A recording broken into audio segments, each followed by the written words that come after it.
Muchas gracias a todos. Pues justamente son las 10 de la mañana y pues por respeto a todos los que llegaron temprano y sobre todo al doctor Ranferi que es súper puntual y que ya está aquí, pues vamos a dar inicio a nuestra sesión del día de hoy, del jueves, que tenemos el gusto, el honor de tener como invitado al doctor Ranferi Aragón Nogales. Él nos va a hablar sobre bronquiolitis por virus sincicial respiratorio y otros virus respiratorios. Les voy a comentar un poquito una breve reseña de él. La verdad, él es una persona muy sencilla y pues me lo resumió para que mejor lo aprovechemos todo. Él es médico general por nuestra Universidad Autónoma Benito Juárez de Oaxaca. Es pediatra e infectólogo pediatra por el Centro Médico Nacional Siglo XXI. Actualmente, él es infectólogo pediatra en el Hospital de la Niñez Oaxaqueña y pediatra adscrito en el Hospital Rural de Miahuatlán. Pues muchísimas gracias, doctor Ranferi. Le cedo la cámara y el micrófono. Muchas gracias. Buenos días a todos. Siempre muy agradecido cuando me hacen esta invitación, sobre todo de mi alma mater, ¿verdad? Entonces, este tema que vamos a ver el día de hoy, pues es un tema muy interesante, muy importante, sobre todo por la temporada y por los cambios epidemiológicos que se han presentado en los últimos años. Recordemos brevemente que desde aproximadamente hace 3 años fue que se empezaron a notificar los primeros casos de COVID y a partir de entonces pues se ha modificado mucho nuestra epidemiología tanto pues de este nuevo virus, el SARS-CoV-2, como de otros virus que ya circulaban. Entonces vamos a empezar con la plática.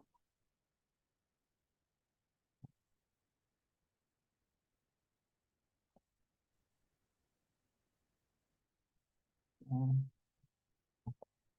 Bueno, para empezar la plática no tengo ningún conflicto de interés. Prácticamente todo lo que voy a comentar aquí pues son opiniones personales y resultado de la investigación del tema que vamos a compartir con ustedes.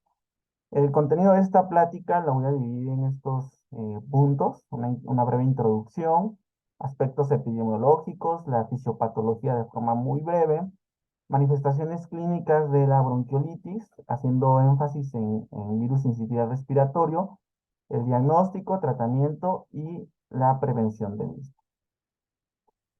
Bueno, ¿por qué es tan importante que nosotros hablemos de bronquiolitis y de los virus respiratorios que lo causan? Principalmente porque la bronquiolitis es la causa más común de hospitalización en los menores de 1 año. Es decir, el motivo por el cual se hospitalizan los menores de 1 año principalmente es por bronquiolitis.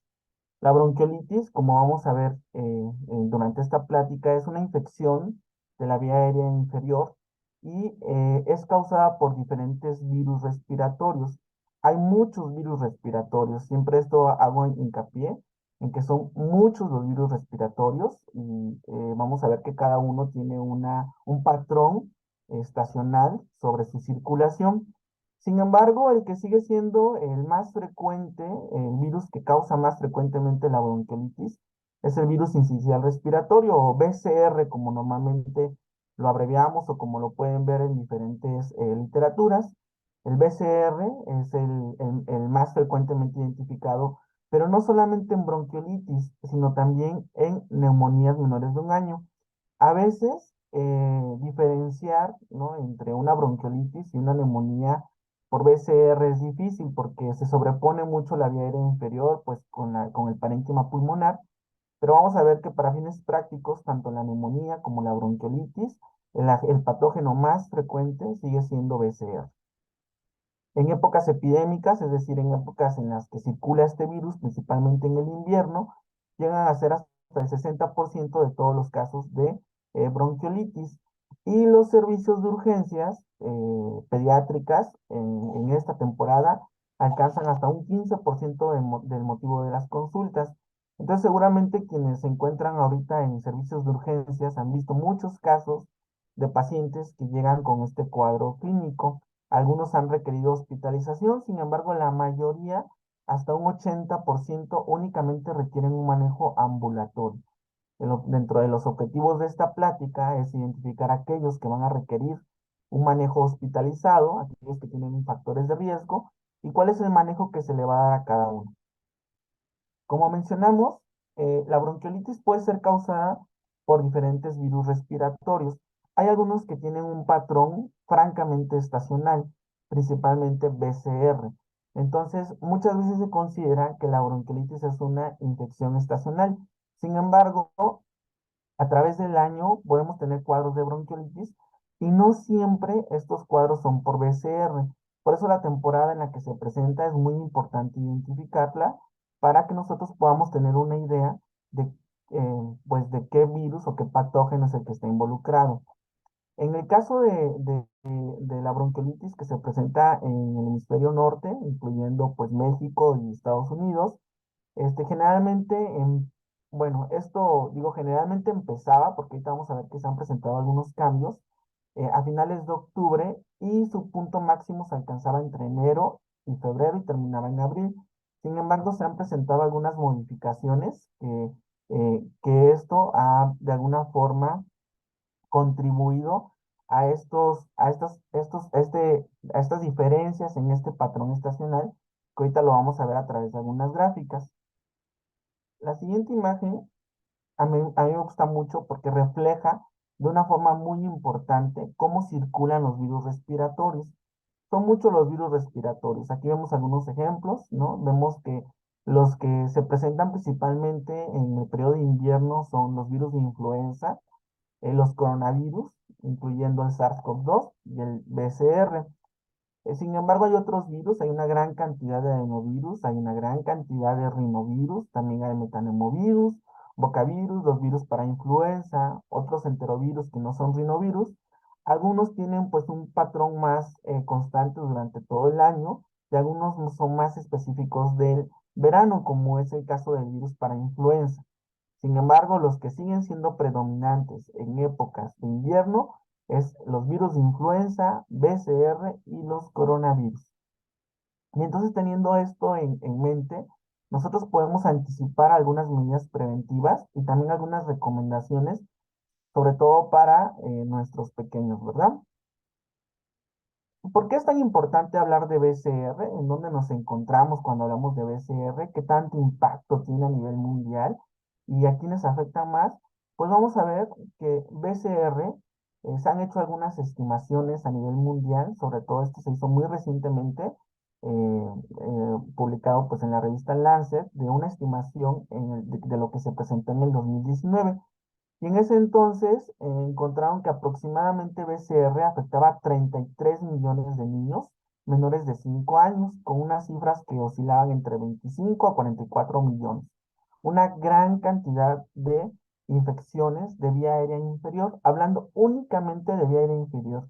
Y sin embargo, de estos niños, los que más afectaban eran los menores de 6 meses, es decir, uno de cada 5 episodios de infección de vía aérea inferior causada por BCR ocurría en niños menores de 6 meses. Eh, ¿qué cosa también se encontró en esta estimación mundial? Algo muy importante es que afecta principalmente a países con ingresos bajos o medios bajos en todos los grupos de edad. Sin embargo, también el pico de incidencia varía dependiendo del país en donde se reportan. Por ejemplo, los países de bajos ingresos, generalmente el pico de incidencia se presentaba entre los 0 y 3 meses, es decir, niños muy pequeñitos. Y en el caso de los países de altos ingresos, generalmente esto ocurría entre los 3 y 6 meses. Y esto vamos a ver que tiene mucha importancia porque también la gravedad de la bronquiolitis tiene una relación muy importante con la edad de presentación. Entre más pequeño, más grave. Y a nivel mundial, las tasas de hospitalización por infección de vía aérea inferior causadas por BCR en el 2019 se alcanzaron hasta 3.6 millones de ingresos hospitalarios a menores de 60 meses, es decir, menores de 5 años. Sin embargo, de este total de 3.6 millones, 1.4, es decir, lo que corresponde al 39%, ocurrió en bebés de 0 a 6 meses. Es una gran cantidad ocurrieron en este grupo de edad. Pero ¿qué preocupa mucho? Es la cantidad de muertes. A nivel mundial, en el 2019 ocurrieron 52 millones de muertes en menores de 5 años y aproximadamente el 2%, es decir, 101.400, fueron atribuibles a BCR en niños menores de 5 años. Cuando ya hablábamos de niños de 1 mes a 6 meses, todavía este porcentaje se incrementó a un 3.6%, es decir, contribuye de una forma muy importante a la mortalidad global en menores de 5 años. Y otro de los datos que nos preocupaba mucho o que nos debe de preocupar es que en estos menores de 5 años, 26% de las muertes atribuibles a BCR ocurrieron en hospitales. ¿Qué quiere decir esto? Que aproximadamente por cada muerte hospitalaria que nosotros tuvimos a nivel mundial, 3 muertes ocurrían en la comunidad, es decir, estos pacientes ni siquiera alcanzaron a llegar a una valoración en el hospital o si la tuvieron, no se les dieron los signos de alarma para una segunda valoración, que ahorita vamos a ver que es muy importante que nosotros evaluemos al paciente con una bronquiolitis de forma dinámica. Pero en los países de bajos ingresos, esto todavía aumentó más, es decir, el 19% de las muertes fueron en un hospital. ¿Qué quiere decir? Que en países de bajos ingresos, por cada muerte hospitalaria por BCR, hubieron otras 4 muertes que ocurrieron en la comunidad. Y esto resulta muy preocupante porque aquí es donde nosotros tenemos que hacer algunas intervenciones sobre cómo actuar para prevenir estas muertes.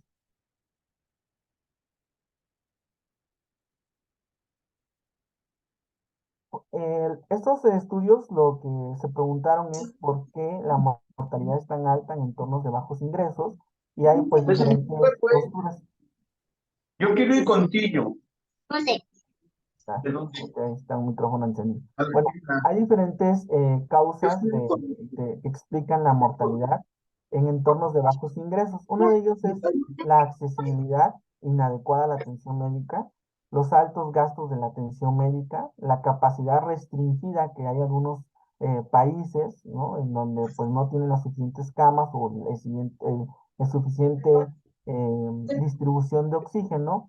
Y otra teoría se postula que también estas muertes podrían ocurrir en niños con enfermedades rápidamente progresivas, es decir, veían al niño relativamente bien y en cuestión de horas, pues tenían una progresión muy rápida a la cual en el momento de la valoración no tenían los signos de alarma y por esto pudieron ocurrir estas muertes. Entonces, hay varias teorías respecto a esto. Sin embargo, vamos a ver que hay factores que influyen demasiado en la mortalidad y que nosotros tenemos que identificar. Entonces, ya resumiendo lo que acabamos de decir, es que aproximadamente menores de 5 años, la afectación de BCR, estamos hablando que ocurrieron 33 millones de casos en un año, o sea, solamente en el 2019, 3 millones de hospitalizaciones y más de 100.000 muertes. Entonces, a esto es a lo que nos estamos enfrentando con BCR, ¿verdad? Y ahorita vamos a ver que a través del tiempo no se ha observado ninguna disminución en la morbilidad, en la hospitalización y la mortalidad a través del tiempo. Pero cuando hablamos de BCR, como mencionábamos hace un momento, se ha tenido este comportamiento epidemiológico, ha tenido algunos cambios debido a la pandemia por COVID-19 y lo vamos a ver todavía más gráfico en las siguientes imágenes. Esta, esta página de Estados Unidos, la verdad es que me gusta mucho. Aquí siempre cuando inicia el periodo invernal, inmediatamente yo ingreso a visualizar esta página para ver cuál ha sido el comportamiento, porque es una página que nos habla de una monitorización, pues de forma continua acerca de virus respiratorios. Los que más estudian principalmente son COVID, influenza y BCR. Hace algunas semanas se hicieron algunos reportes con respecto a la circulación de estos virus y para que nosotros podamos decir que si está circulando más o está circulando menos un virus, tenemos nosotros que compararlo con épocas anteriores. Y esta imagen, que se ven varias curvas que ahorita les vamos a explicar, nos habla de cuál ha sido el comportamiento tanto en la temporada pasada, es decir, 2022-2023 y 2023-2024. Y vamos a ver lo siguiente. Aquí vemos en esta imagen que aquí esta gráfica, la de negro nos habla de la combinación de las tres infecciones. Lo que está todo en forma discontinuo es lo que sucedió la temporada pasada, en el 2022 y 2023. Aquí vemos que en rojo se señala COVID, en azul influenza y en verde BCR. Y vemos que aquí es donde nosotros nos encontramos, exactamente por acá, ¿no? Entonces, el comportamiento global de estas tres infecciones, aunque sí es importante, vemos que sigue siendo menor que el comparado con el año pasado. El año pasado todavía en menores de 18 años, de todo esto nos habla de la carga de estas enfermedades. Y vemos que tuvimos tres picos prácticamente. Uno de BCR, que se presentó de forma muy temprana, es decir, su pico lo alcanzó en noviembre, cuando hace un momento comentamos que estos picos generalmente se alcanzan en enero de BCR, entonces tuvimos un pico muy temprano, pero después de este pico sucedió otro pico de influenza y vemos que después otro pico de COVID. Y estos tres patógenos que se presentaron el año pasado de forma muy importante, inclusive se emitió una alerta que le decíamos la triple epidemia, la tripledemia, que amenazó pues a nuestros niños pequeños, ¿verdad? Pues tuvo una carga muy importante. Todavía nosotros aquí todavía no alcanzamos el número de hospitalización comparado con lo que tuvimos hace un año. Sin embargo, nosotros no podemos predecir cuál es el comportamiento que va a tener en los siguientes meses. Por ejemplo, aquí vemos que ya conjuntando estos tres virus, pues tenía un importante pico que se alcanzó casi a finales de diciembre. Sin embargo, de forma general vemos que tanto la influenza, que está marcado con azul, es menor que el año pasado, BCR sigue siendo menor que el año pasado, y no se diga de COVID, también sigue siendo menor que el año pasado. Esto no quiere decir que le vamos a bajar la guardia. ¿Por qué? Porque tienen comportamientos diferentes, y ahorita vamos a ver otras gráficas que nos van a explicar un poco mejor este comportamiento. Aquí en la siguiente gráfica nos habla del número total acumulados de estos tres, e igual sigue la línea discontinua, nos sigue marcando el número de casos acumulados, y vemos que comparado con el año pasado, que es esta negra que nos habla de los tres virus, sigue siendo menor. Sin embargo, pues el comportamiento de esta curva puede ser muy variable. Ahora, ¿qué sí nos preocupa mucho? Nos preocupa mucho el comportamiento de BCR. Y ahorita lo vamos a ver en esta gráfica que nos habla un poco más de temporadas pasadas.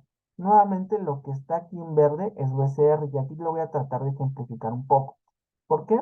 Porque aquí vamos a ver que BCR tenía tasas de hospitalización en el 2019 altas, inclusive más altas que influenza, pero vamos a ver que tuvo un pico igual, alto en el 2020, principalmente a finales del 2020, y después fue teniendo un comportamiento, digamos, un poco errático, porque tuvo un inicio muy temprano, afectado también por la pandemia, en donde vemos que el COVID-19 tuvo un incremento, pues a finales entre la temporada del 2021, a finales del 2021 y a principios del 2022, que fue cuando salió la variante Omicron, que fue muy contagiosa y que afectó a muchos niños.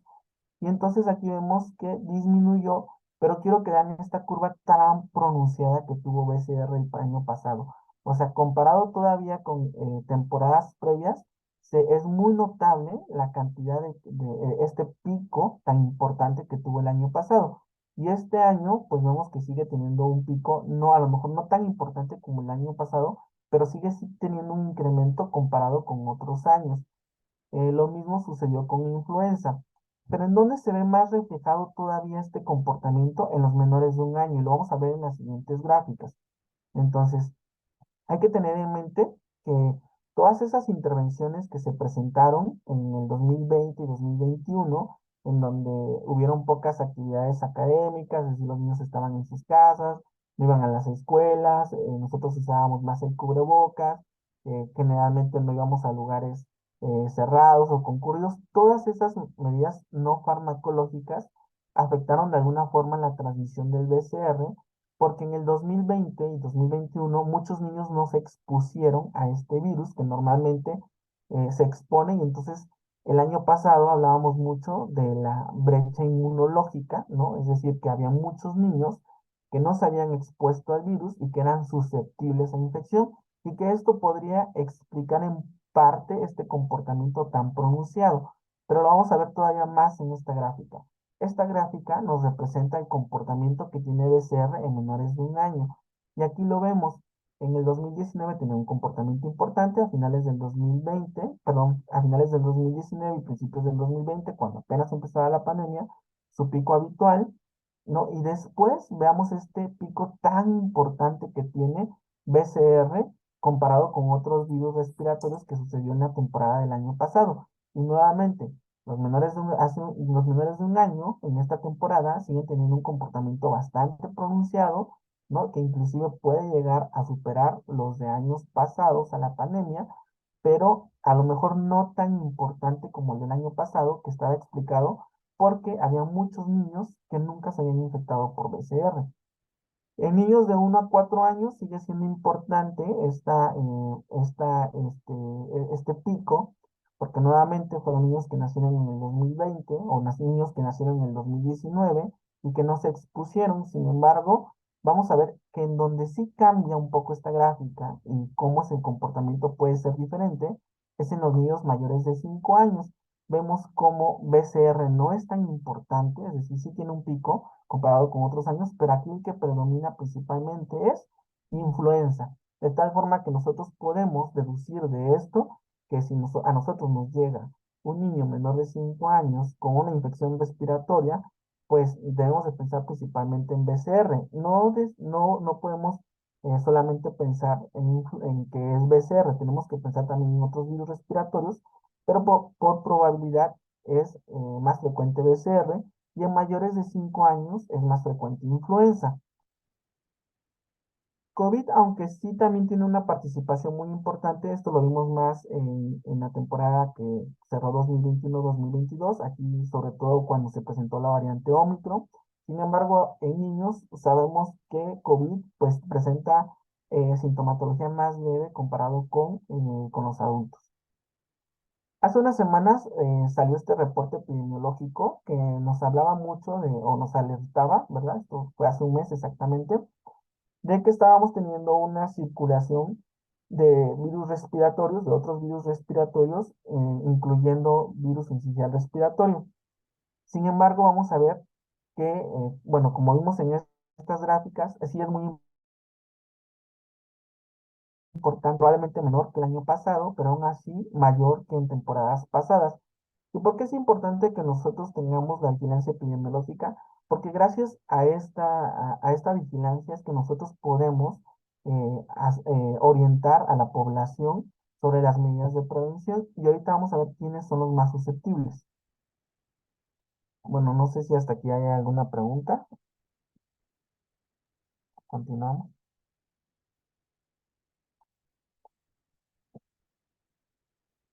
Bueno, vamos a continuar. Entonces, en cuanto a la fisiopatología, esto lo vamos a ver de una forma muy breve. Aquí solamente tenemos que tener en cuenta que la bronquiolitis pues afecta principalmente a la vía aérea inferior.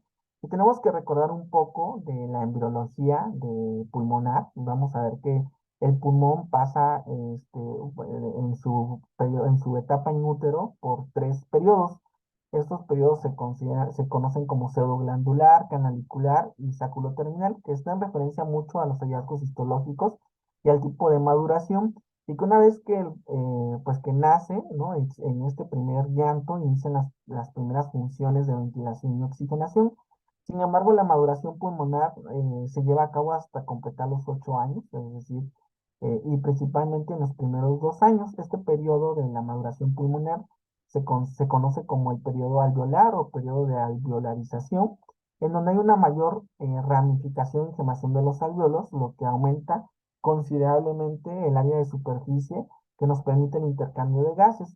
Sin embargo, en el epitelio respiratorio participan diferentes células y también participa mucho pues nuestra inmunidad, ¿verdad? Tanto nuestra inmunidad innata como nuestra inmunidad adaptativa. Y como vemos aquí, en el espacio alveolar, vemos nuestro epitelio respiratorio, los diferentes tipos de células que participan, como los macrófagos alveolares, como los neutrófilos, como los linfocitos. y que se encuentran aquí y que una vez que llega un agente patógeno, es decir, un virus, como es el caso de BCR, pues activa una respuesta inmunitaria con tal de eliminar a este virus. Sin embargo, esta respuesta, pues muchas veces, aparte de ayudarnos a eliminar el virus, pues es la responsable de gran parte de nuestros síntomas. ¿Por qué? Porque se ocasiona una inflamación muy importante de esta vía aérea, hay edema, hay necrosis de de todas, Roche, y que hay tendremos el necrosis de privilegio. hay necrosis de todas estas células epiteliales que recubren pues las vías respiratorias y hay un aumento en la producción de moco, ocasionando una obstrucción de la vía aérea y una dificultad en el intercambio gaseoso, es decir, en la oxigenación. Y pues vamos a ver que eso es lo que vamos a tener parte de las manifestaciones clínicas. Más adelante voy a presentar una gráfica ahí que nos habla mucho de cuál es el comportamiento o cómo invade la vía aérea porque inicialmente vamos a tener síntomas que nos van a hacer pensar en un resfriado común y después esto se va a complicar, pero en parte es por toda la respuesta inmunitaria que nosotros desencadenamos. Aproximadamente se dice que los niños menores de 2 años, esto se ha modificado con el tiempo, sobre todo por la brecha inmunológica, es decir, que todos esos niños que nacieron en el 2020, 2021, pues no se habían infectado en los primeros 2 años, pero aproximadamente el 90% de los niños se infectaban con el BCR en los primeros 2 años de vida. Y en esta infección, ¿cuál es el principal problema de BCR? Es que no otorga inmunidad permanente, es decir, las reinfecciones pueden presentarse a lo largo de la vida, es decir, un menor de 5 años puede tener 2, 3 cuadros de infecciones por BCR y no tener una inmunidad permanente. ¿Cuál es el otro problema? O qué es lo que sí nos refleja, es que en la infección inicial, es decir, la primera infección, generalmente es en donde se va a afectar el tracto inferior, el tracto respiratorio inferior. Y esto a veces cómo se refleja clínicamente, pues vemos que el hermanito de 4 o 5 años que va al kinder y que de pronto tiene una infección que parece un resfriado, pero en realidad, pues sí es un resfriado, pero ocasionado por BCR, llega y contagia al hermanito pequeño de 6 meses, ¿no? O menor de 6 meses o menor de un año, y que es su primer cuadro de infección por BCR, pues generalmente al hermanito, al pequeño, pues le va peor. ¿Por qué? Porque es su primer cuadro en el que se presenta BCR. Entonces, el primer cuadro de infección por BCR generalmente va a afectar la vía aérea inferior. Entonces, esta imagen es la que me gusta mucho porque nos habla de la temporalidad y de los signos y síntomas y también de lo que es lo que ocurre en el espacio alveolar. Entonces vamos a ver que aquí en los primeros 2, 3 días lo que va a presentar los pacientes pues van a ser síntomas como si fuera de un resfriado, es decir, de una vía aérea superior. Y esto en parte tiene una justificación. ¿Por qué? Porque si el paciente adquiere la infección a través de un contacto respiratorio, es decir, se contagia a través de las gotas respiratorias, ingresa el virus pues a la superficie nasal y ahí empieza a tener replicación y los primeros síntomas que va a presentar pues va a ser rinorrea, congestión nasal y posteriormente empieza a presentar tos. Puede o no presentar fiebre, ¿sí? Y esto vamos a ver dependiendo de la gravedad. Y generalmente lo que vamos a encontrar en este alveolo, pues es todavía el lumen bronquial o bronquiolar, pues se encuentra libre, todavía se permite el intercambio de gases, todavía permite el paso de aire. Sin embargo, vamos a ver que los síntomas más pronunciados generalmente se presentan entre el día 2 4 de la enfermedad y puede abarcar hasta el día 7 o hasta el día 10. En estos, digamos, en este periodo, es cuando ya empieza a tener otros síntomas. ¿Cuáles son estos síntomas? Principalmente va a haber una persistencia de la tos, un incremento del esfuerzo respiratorio, aquí es donde ya el niño puede tener dificultad para respirar y donde nosotros clásicamente vamos a encontrar las sibilancias, los estertores y el paciente pues va a tener también rechazo a la alimentación, va a ser un niño que va a estar irritable. ¿Por qué? Porque se encuentra obstruida su vía inferior porque hay una menor cantidad de oxígeno. Vamos a ver aquí como el alveolo en esta imagen se encuentra completamente ocupado, obstruido por moco, por toda esa respuesta inflamatoria que se presenta. ¿Cuánto tiempo tarda en recuperarse este epitelio respiratorio? Pues puede tardar mucho tiempo. Vemos aquí que puede tardar hasta 3 semanas y todavía los síntomas van a presentarse, pero tienen que ir disminuyendo de forma gradual. Casi siempre esto es una de las recomendaciones que les decimos, la fiebre. Cuando se quita la fiebre es una buena señal porque nos está diciendo de que ya paró la respuesta inflamatoria más importante, pero todavía quedan estos síntomas residuales, ¿no? Es decir, todavía pues vamos a tener un tiempo en el cual se va a estar recuperando. Y aquí a los pacientes siempre les pongo el ejemplo del huracán, ¿no? O sea, el huracán llega, hace un daño, ¿no? Que causa, pues, pues, mucha afectación, se va el huracán, pero todo eso que dejó va a tardar un tiempo en recuperarse. Es decir, lo mismo sucede con la vía aérea inferior. Entonces, muchos papás, su principal preocupación, a veces el niño ya se encuentra bien, es decir, ya no tiene dificultad respiratoria, ya está comiendo, pero lo que más le preocupa es que persiste con la tos, ¿verdad? Entonces hay que explicarles cuánto tiempo puede durar y en qué momento nosotros debemos de presentar en una complicación. Principalmente cuando hay un nuevo inicio de la fiebre, eso siempre nos debe hacer pensar en una complicación, es decir, en los primeros días estaba la fiebre, ya se estaba quitando y nuevamente inicia la fiebre, nos debe de hacer pensar en una coinfección o una complicación, como puede ser una otitis media, francamente ya una neumonía o otro virus que esté participando. Eh, Aquí hay que tener algo muy en cuenta. La bronquiolitis tiene un curso que es variable, es decir, no todos los niños tienen este comportamiento y que es muy dinámico a través del tiempo, como lo podemos observar. Y que nosotros tenemos que decirle a los padres que esta variabilidad y este comportamiento dinámico, ellos deben estar muy atentos en qué momento deben de acudir nuevamente a una valoración, porque se pueden presentar eventos que, aunque son transitorios, pueden comprometer la vida, como es la apnea o una dificultad respiratoria progresiva y rápida.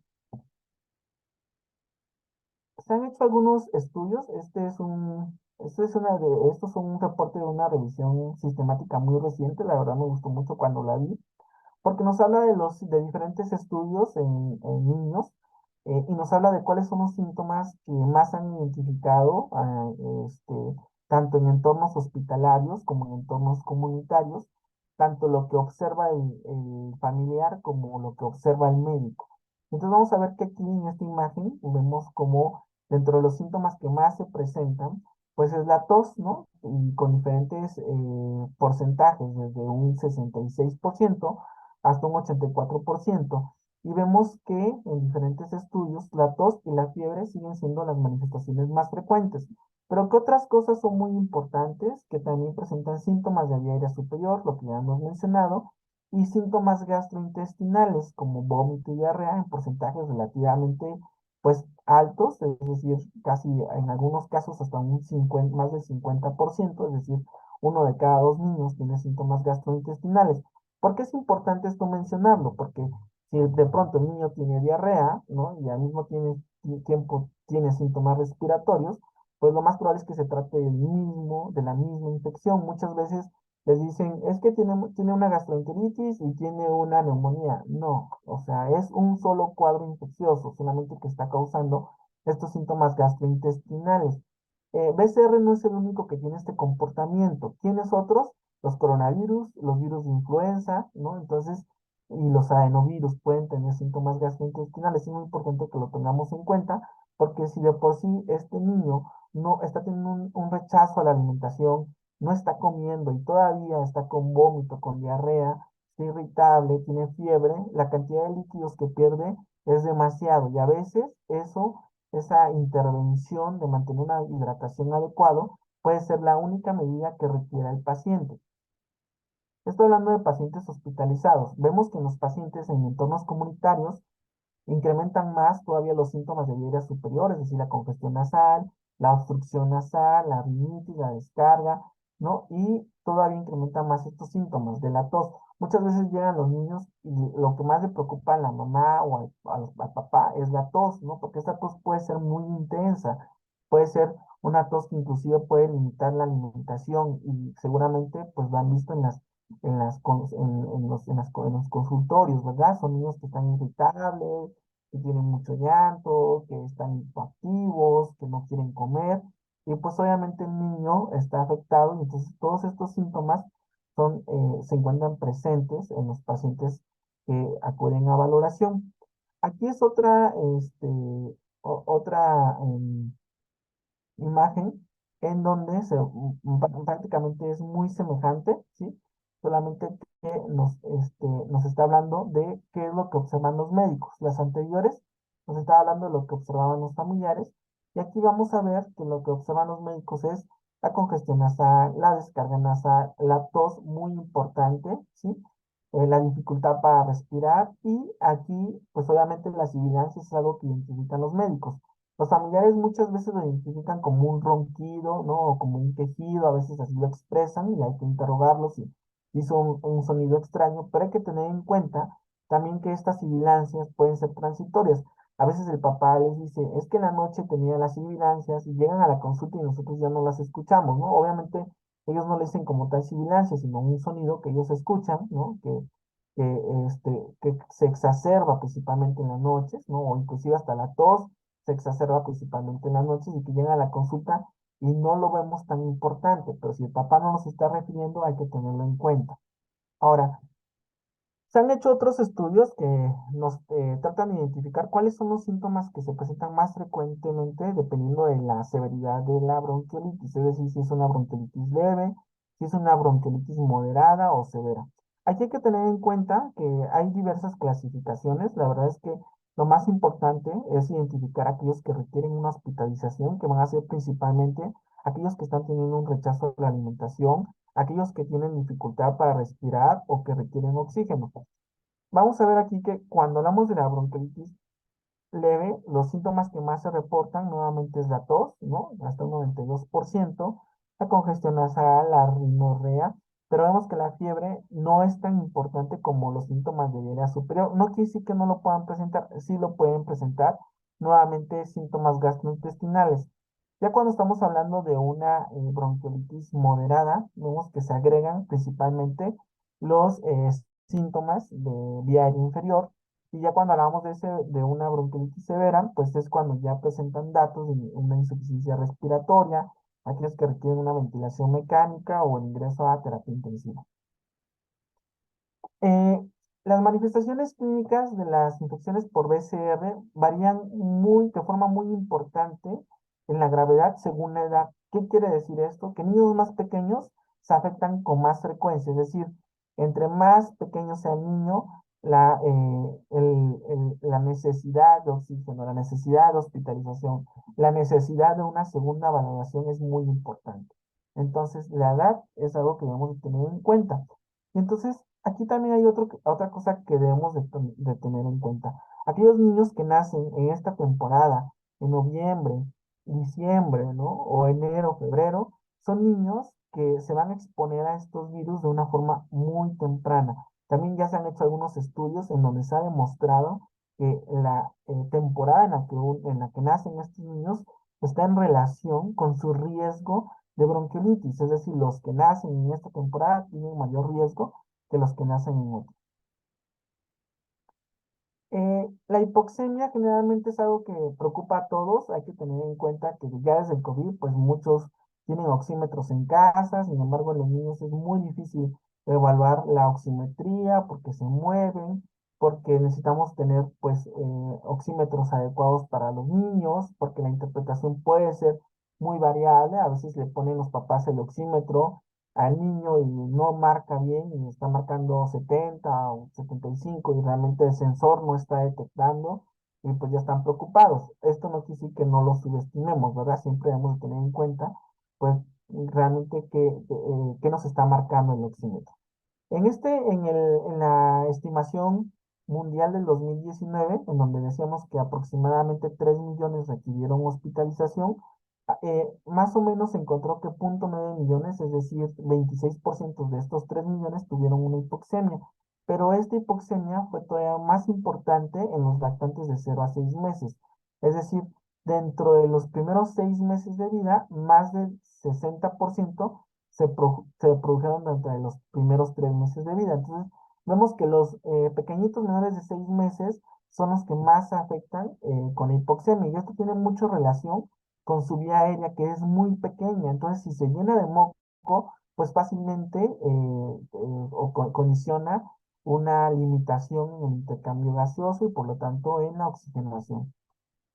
Sin embargo, otra de las cosas, de las complicaciones o las manifestaciones clínicas que presentan los niños con bronquiolitis es la apnea. En un estudio de casi 5.500 pacientes que se hospitalizaron por BCR, encontraron que había una apnea aproximadamente entre 1.2% al 23.8%, y se dieron cuenta que los que presentaban más frecuentemente apnea secundaria a una infección por BCR pues son los niños que nacieron prematuros comparado con aquellos que nacieron a término. En otro estudio muy semejante que evaluó cuáles eran los factores de riesgo de apnea, encontraron que también que era independiente de su edad cronológica, es decir, si habían nacido prematuros, aunque ya estuvieran alcanzando su edad cronológica, aún así tenían riesgo de presentar apnea. Y hay que recordar que hasta el 20% de estos niños pueden presentarlo y puede ser el síntoma predominante en los lactantes que ingresan al hospital. Es decir, a veces el papá lo observan y dicen es que dejó de respirar, ¿no? Por un rato ellos no identifican cuánto es una apnea y ese es el motivo por el cual acuden a consulta. Nuevamente, esto tiene que ver mucho con la vía aérea, ¿no? En la cual es una vía aérea que se encuentra inflamada, que hay una gran cantidad de moco y que aquí debemos de tener algo muy importante y ahorita lo vamos a ver en cuanto a las intervenciones. Es que aquí no hay broncoconstricción, o sea, el fenómeno fisiopatológico en este caso no es que el bronquio se esté contrayendo, sino que hay un edema y una inflamación y una gran cantidad de moco. Por eso las intervenciones deben ir dirigidas hacia esto. Ahora, ¿cuáles son los factores de riesgo más importantes que se han identificado para complicaciones, para una enfermedad grave por bronquiolitis? Pues una es la prematuridad, menor de 35 semanas, los menores de 6 semanas de edad cronológica, la displasia broncopulmonar, la fibrosis quística, aquellas cardiopatías congénitas con repercusión hemodinámica, las inmunodeficiencias y algunas alteraciones tanto neuromusculares como malformaciones congénitas. En algunos estudios han demostrado que la cardiopatía congénita, la que es hemodinámicamente significativo, fue el factor de riesgo predominante y el más importante, seguido por la enfermedad pulmonar crónica, la neuromuscular, los defectos congénitos de las vías respiratorias y la prematurez. Entonces, estos son los factores de riesgo que debemos de tener en cuenta. Sin embargo, a pesar de que estos factores de riesgo nos hablan de la gravedad de una bronquiolitis o de un riesgo de gravedad, tenemos que tener en cuenta que un porcentaje muy importante de los pacientes que se hospitalizan por virus y respiratoria son niños sanos. Y eso a veces es lo que les preocupa más a los papás, ¿no? Que es un niño que tiene 3 meses, que es previamente sano, que no hay ninguna complicación, ¿no? Que nació por parto, que se está alimentando con lactancia materna, aunque vamos a ver que la lactancia materna tiene un factor protector. Sin embargo, por el simple hecho de la edad ya le contribuye un riesgo. Y entonces, un importante porcentaje de los pacientes hospitalizados por BCR son en niños sanos. Ahora, siempre preguntan cuánto dura esta enfermedad, ¿no? Y ahorita ya hemos visto que aproximadamente puede durar hasta 3 semanas algunos de los síntomas, pero la duración promedio que se han estudiado es entre 4 a 12 días, dependiendo pues de los informes que se hacen. Generalmente cuando el niño ya se encuentra bien, pues ya no acude a una segunda valoración. Y la hospitalización generalmente es típicamente de 4 a 5 días, puede durar hasta una semana y siempre hago tener muy en cuenta, entre más pequeño es el niño, más probabilidad de una hospitalización más prolongada, es decir, a veces pueden durar 7 días, 10 días, el niño ya se encuentra bien, ya está comiendo, ya no está irritable y lo único que está ocupando es oxígeno a veces y es por la misma recuperación del epitelio respiratorio que puede tardar todo ese tiempo, pero no nos está hablando de una complicación, simplemente de la restauración del epitelio respiratorio. Ahora, eh, quisiéramos decir que una vez que te da el cuadro de bronquiolitis, con eso es suficiente. Sin embargo, ya está bien identificado y hay muchos estudios que demuestran que la infección por BCR está asociada con el desarrollo de sibilancias o enfermedades sibilantes recurrentes. Todavía no se conoce cuál es el mecanismo a través del cual esta infección provoca sibilancias y inclusive se ha asociado con el desarrollo del asma. Todavía el mecanismo no está claro. Debemos de tener en cuenta que el BCR lo que hace pues, es invadir las células epiteliales, formar estos cuerpos de sincitios, por eso lleva el nombre de sincitial, ¿verdad? En donde se forman diferentes células, que después de infectarlos todavía persiste la eliminación y que esto deja expuesto al epitelio respiratorio y que por lo tanto al tener una exposición del epitelio respiratorio hay una liberación de factores neurogénicos que pueden ocasionar espasmos del músculo liso y broncoespasmo y por lo tanto una hiperreactividad bronquial de las vías respiratorias. Entonces hay una importante participación de BCR como el desarrollo de estas sibilancias a través del tiempo, pero todavía el mecanismo pues no está completamente claro.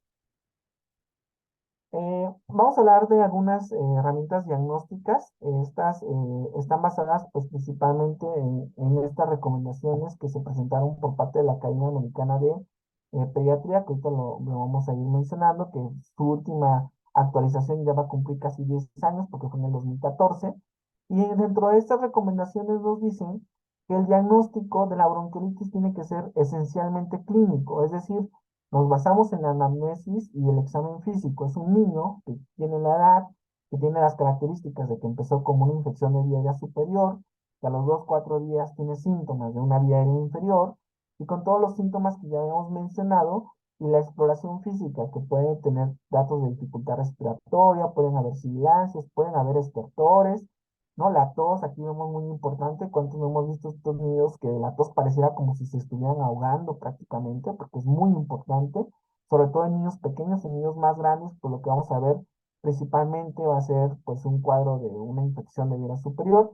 Sin embargo, el diagnóstico es clínico, ¿no? Y vamos a ver que solamente pues algunos estudios nos ayudan o en qué momentos debemos de recomendarlos, pero el diagnóstico es completamente clínico.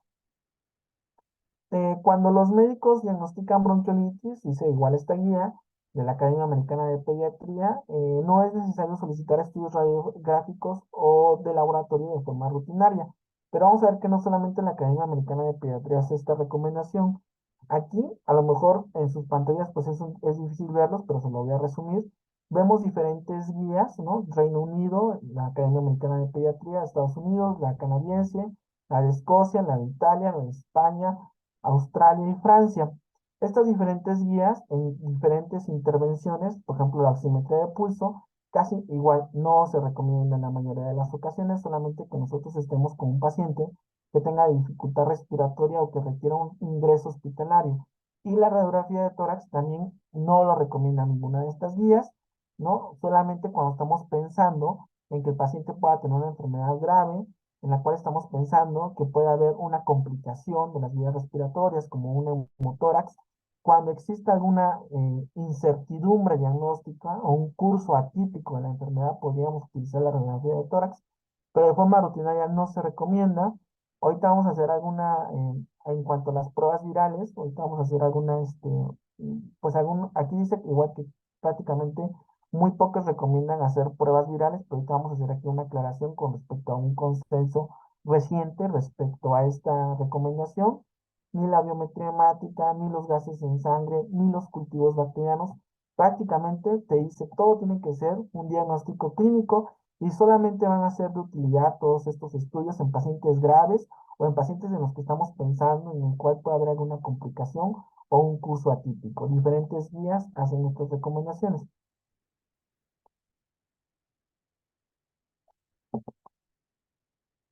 Y también hablamos de manifestaciones extrapulmonares, aunque es un virus esencialmente con afectación pulmonar, también pueden tener síntomas neurológicos. En una serie de casos, en donde reportaron 155 casos en 26 países, en 2021 se reportó que aproximadamente de 1.2 a 6.5% de los niños que tenían una infección por BCR presentaban síntomas de encefalitis aguda o encefalopatía. Muchas veces estos niños lo que vemos son niños que están completamente irritables y puede ser tanto por la hipoxemia como pues por un daño directo del virus. Eh, las convulsiones también se pueden presentar. Aquí reportaron que de estos niños en los cuales hubieran alteraciones neurológicas, hasta un 85% de esa alteración neurológica fueron convulsiones y en ellos se detectó el BCR en el sistema nervioso central en 12 casos nada más. Además de afectar al sistema nervioso central, también puede causar otras lesiones, principalmente miocárdicas, arritmias, miocarditis y posiblemente una miocarditis fulminante, principalmente en pacientes que tienen cardiopatías congénitas. Bueno, cuando ya nosotros tenemos una sospecha bueno, ya tenemos un diagnóstico clínico de bronquiolitis, y por frecuencia nosotros pensamos que es un BCR, ¿no? ¿Cómo nosotros podemos saber que es un BCR? Y actualmente ya en muchos laboratorios existen pruebas, ¿no? Pero la mayoría de las pruebas son pruebas rápidas. Aquí tenemos un problema con estas pruebas rápidas. Principalmente las pruebas rápidas antigénicas o pruebas rápidas de antígenos, que son las más frecuentes. De hecho, ya venden kits comerciales, ya los están promocionando en redes sociales. Ya he visto que muchos en sus consultorios lo tienen. A pesar de que son buenas en el sentido de que son rápidas, ¿no? El principal problema que tenemos con estas pruebas rápidas es que son poco sensibles. Es decir, vamos a ver aquí que tienen una sensibilidad de 72 a un 90% y también son poco específicas, ¿no? De 89 a un 100%. Aquí hablamos de pruebas rápidas antigénicas. A diferencia de las pruebas moleculares o pruebas rápidas moleculares o las famosas PCRs, ¿no? Estas tienen una mayor sensibilidad, una mayor especificidad, inclusive la especificidad es tan alta, es decir, que es casi hasta el 100% comparado con los cultivos virales, y son relativamente rápidos. El problema de estas pruebas moleculares o de la PCR es que generalmente pues es un costo más alto, ¿no? Y requieren pues no lo hacen todos los laboratorios, ¿no? Requieren cierta conocimiento de cómo procesar la muestra y cómo interpretarlo. Sin embargo, la prueba rápida antigénica nos ofrece una ventaja en la rapidez, pero aquí hay algo muy importante que debemos de tener en cuenta, que dice, las muestras negativas deben de verificarse con otro método. ¿Qué quiere decir? Que una prueba rápida antigénica negativa de cualquier virus, llámese BCR, COVID o influenza, si está negativa la prueba, no nos descarta la infección. Esto es muy importante tenerlo en cuenta. Solamente nos habla o solamente nos indica la infección cuando está positivo. O sea, una prueba negativa prácticamente no nos sirve para descartar la infección por ese patógeno. ¿De acuerdo? Y ¿qué otra cosa es muy importante que debemos de tener en cuenta? El momento en el cual se toma la prueba. Esto seguramente pues ya lo han visto, este es el hisopo nasofaringeo, ¿no? Que, bueno, el hisopo que se toma de forma nasofaringea y que idealmente debe de hacerse en los primeros 4 días desde que inició la enfermedad. Ya después del quinto día, que si te hagas una prueba antigénica, una prueba rápida antigénica, es probable que salga negativa porque puede que ya no encuentre uno la replicación viral principalmente en pacientes que ya resolvieron los síntomas. Sin embargo, en algunos pacientes, sobre todo en niños, la replicación viral puede durar hasta 30 días, ¿no? Y en tanto en niños como en pacientes inmunocomprometidos, es decir, toda una prueba nos puede salir positiva de BCR. Sin embargo, nuevamente, ¿cuál es la desventaja que nos ofrece? Es que pues una prueba negativa no nos descarta y una prueba positiva, desafortunadamente, tampoco nos puede garantizar que sea un BCR porque hay algunos antígenos que los detecta la prueba y que no son de BCR, como pueden ser algunos de metapneumovirus y de algunos rinovirus. Entonces, mucho cuidado pues con la interpretación de estas pruebas. Probablemente también este incremento de casos que tenemos de casos de diagnosticados de BCR tengan relación pues con la disponibilidad de estas pruebas. Hace algunos años nosotros prácticamente no hacíamos pruebas rápidas y ahorita como están fácilmente disponibles pues se hacen con mayor frecuencia y probablemente también esto esté en relación con el reporte epidemiológico. Ahora, En cuanto al manejo, aquí vamos a hacer algunas recomendaciones que tienen relación con la Academia Americana de Pediatría en su última guía, que fue en el 2014, y un consenso que la verdad es que está muy práctico, actualiza mucha información, es un consenso chino de expertos, ¿no? Sobre el manejo de bronquiolitis, principalmente, bueno, bronquiolitis secundaria de virus sincitial respiratorio, y fue publicado recientemente. De hecho, se elaboró en agosto, bueno, se empezó a elaborar desde enero del 2023 y la publicación fue apenas este mes. Entonces, nos puede dar un panorama muy importante acerca de las recomendaciones que se están realizando y de las perspectivas futuras.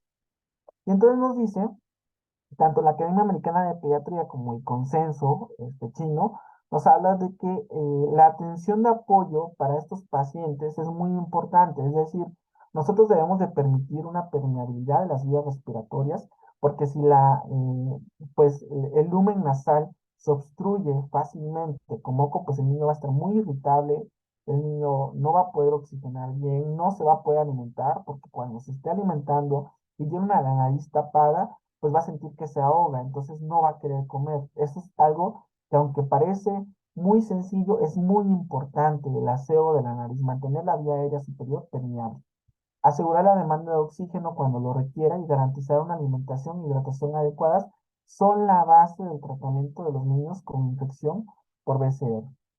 La aspiración nasal, igual nuevamente, aquí hay a veces algunas controversias en cuanto al tipo de aspiración. Hay diferentes dispositivos, algunos que son eléctricos o no, o electrónicos, o algunos que son de succión. Siempre hay que tener en cuenta que debemos de hacerlo, debemos de tener humectada la nariz, pero también limpia. Eso es lo más importante, ¿verdad? Y estas recomendaciones hacérselos a los familiares, pero tampoco estar haciéndolo de tal forma que pueda lesionar la mucosa nasal. Algunos niños, de tanto que se les está haciendo esta aspiración, lo que ocasiona es una rinitis irritativa, ¿no? De tanto que le está haciendo, sobre todo cuando pues la aspiración es con un dispositivo más grande de la vida del niño, ¿no? Cuando no se humecta, cuando no se hace un aseo adecuado. La hidratación es muy importante, sobre todo hay que favorecer la lactancia materna no dejar en ayuno. Luego pasa el niño que llega con una este, dificultad respiratoria, ¿no? Se le pone el oxígeno, mejora su patrón respiratorio, pero lo dejamos en ayuno. Y luego este niño está taquimeico, está inquieto, está irritable, pero por hambre en realidad, no por la afectación directa de la bronquitis. Entonces vamos a tener mucho cuidado en no estar dejando a todos los niños en ayuno si la frecuencia respiratoria está tan importante que puede comprometer la alimentación, podemos hacer algunas estrategias como la alimentación nasogástrica en porciones más pequeñas, ¿no? O igual favorecer la alimentación fraccionada, de tal forma que permitamos un confort en este niño y al mismo tiempo una adecuada hidratación. Si no se permite una adecuada hidratación por vía enteral, ¿no? Ya sea vía oral o por una sonda, pues entonces sí requerimos una hidratación intravenosa, siempre mencionando que aproximadamente pues no pasarnos de líquidos, ¿no? Porque esto también puede favorecer a una mayor congestión pulmonar. Ahora, cuando hablamos de la administración de oxígeno, muchas veces existe todavía controversias cuál es el umbral para administrar oxígeno. Por ejemplo, la Academia Americana de Pediatría sugiere que debe ser en niños que tengan una saturación de oxígeno menor del 90%. Sin embargo, el Instituto Nacional Británico menciona que menor del 90% en niños que son mayores de 6 semanas, pero considera el 92% para menores de 6 semanas o de cualquier edad con condiciones de salud subyacentes. Y en China, pues recomiendan cuando la saturación se encuentra por debajo del 90 al 92%. No hay consenso en cuanto a esto, pero prácticamente todos coinciden que si tiene una saturación de oxígeno menor del 90%, el paciente requiere oxígeno y por lo tanto requiere hospitalización.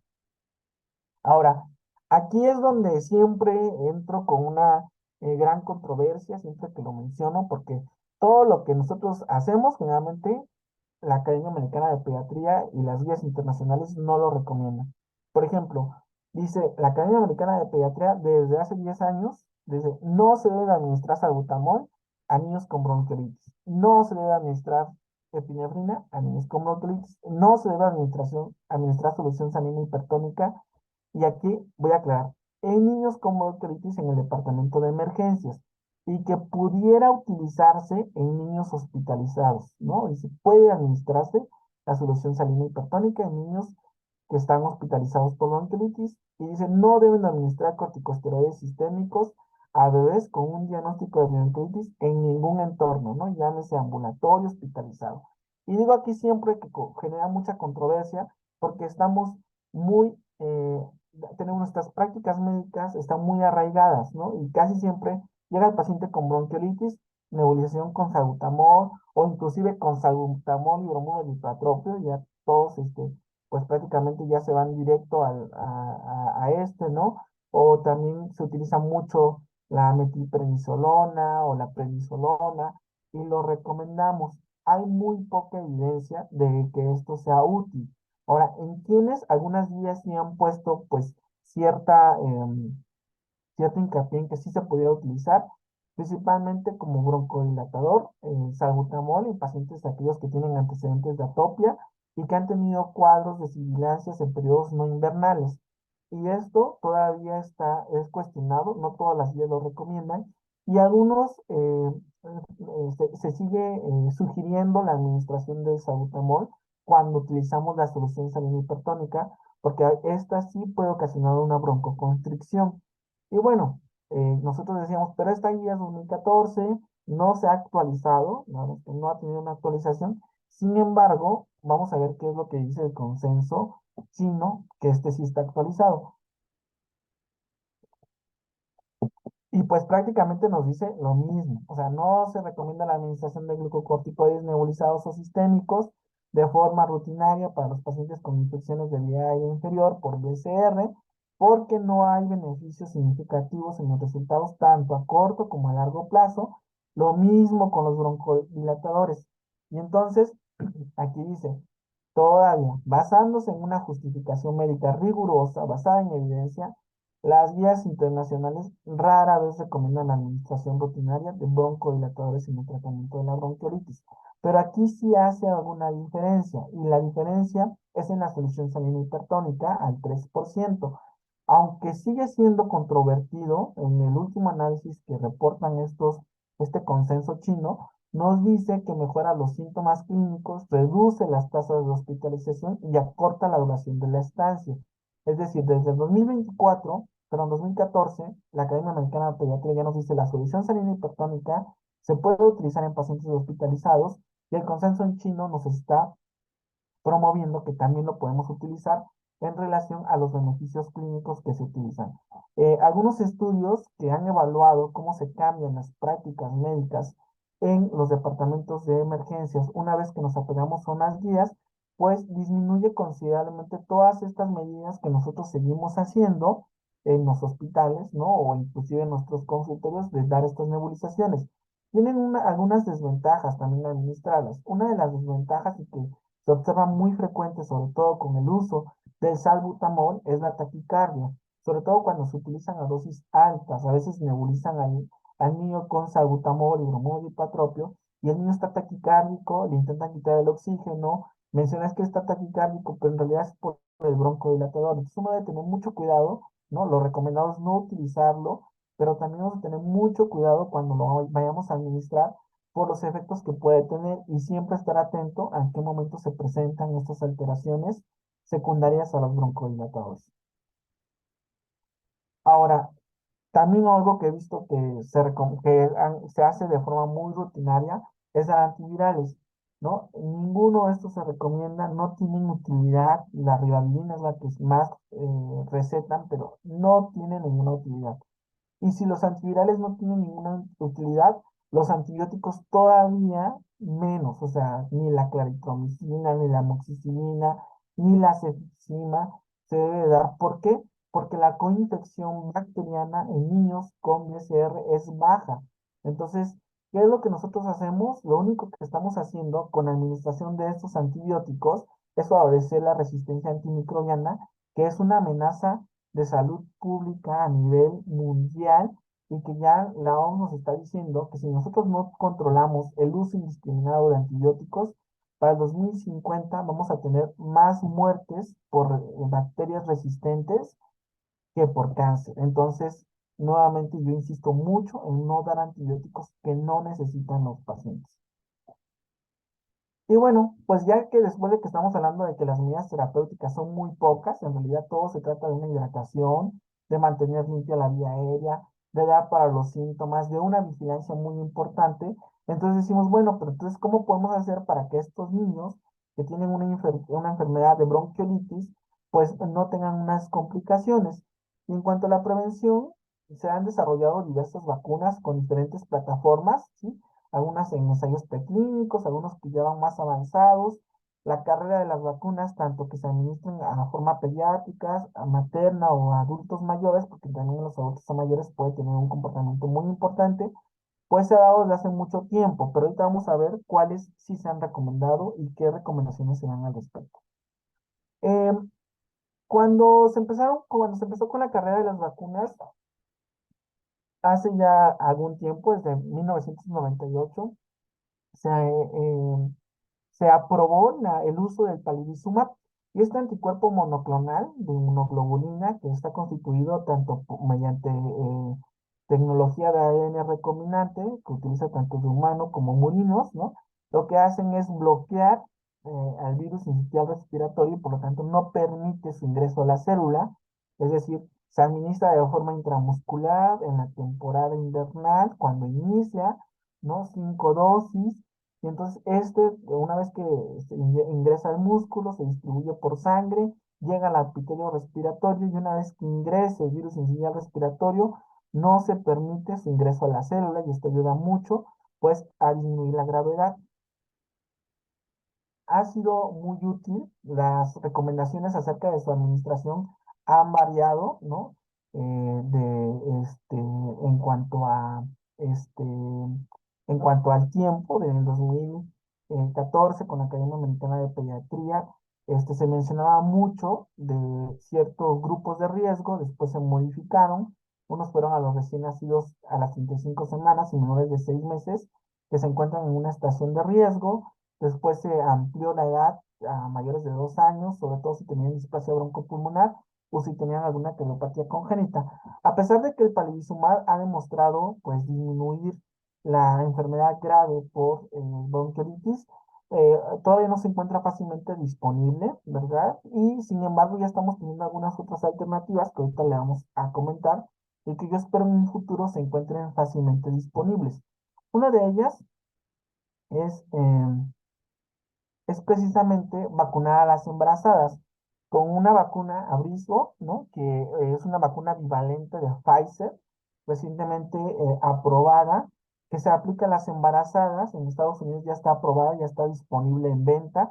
Prácticamente se debe aplicar a mujeres que estén, bueno, embarazadas que estén entre las 32 y 36 semanas y sobre todo en una temporada en la cual va a iniciar la BCR. Lo que han demostrado estos estudios de esta vacuna materna es que disminuye la hospitalización hasta un 57% en los primeros 6 meses después del nacimiento. Es decir, estamos vacunando a la embarazada a lo mejor como por octubre, ¿no? Y si el niño nace en noviembre, en los próximos 6 meses va a estar protegido, siempre y cuando esta vacuna se administre antes de los, perdón, se administre antes de los 14 días de que nazca el bebé, ¿no? Para que se puedan hacer el traspaso de los anticuerpos maternos.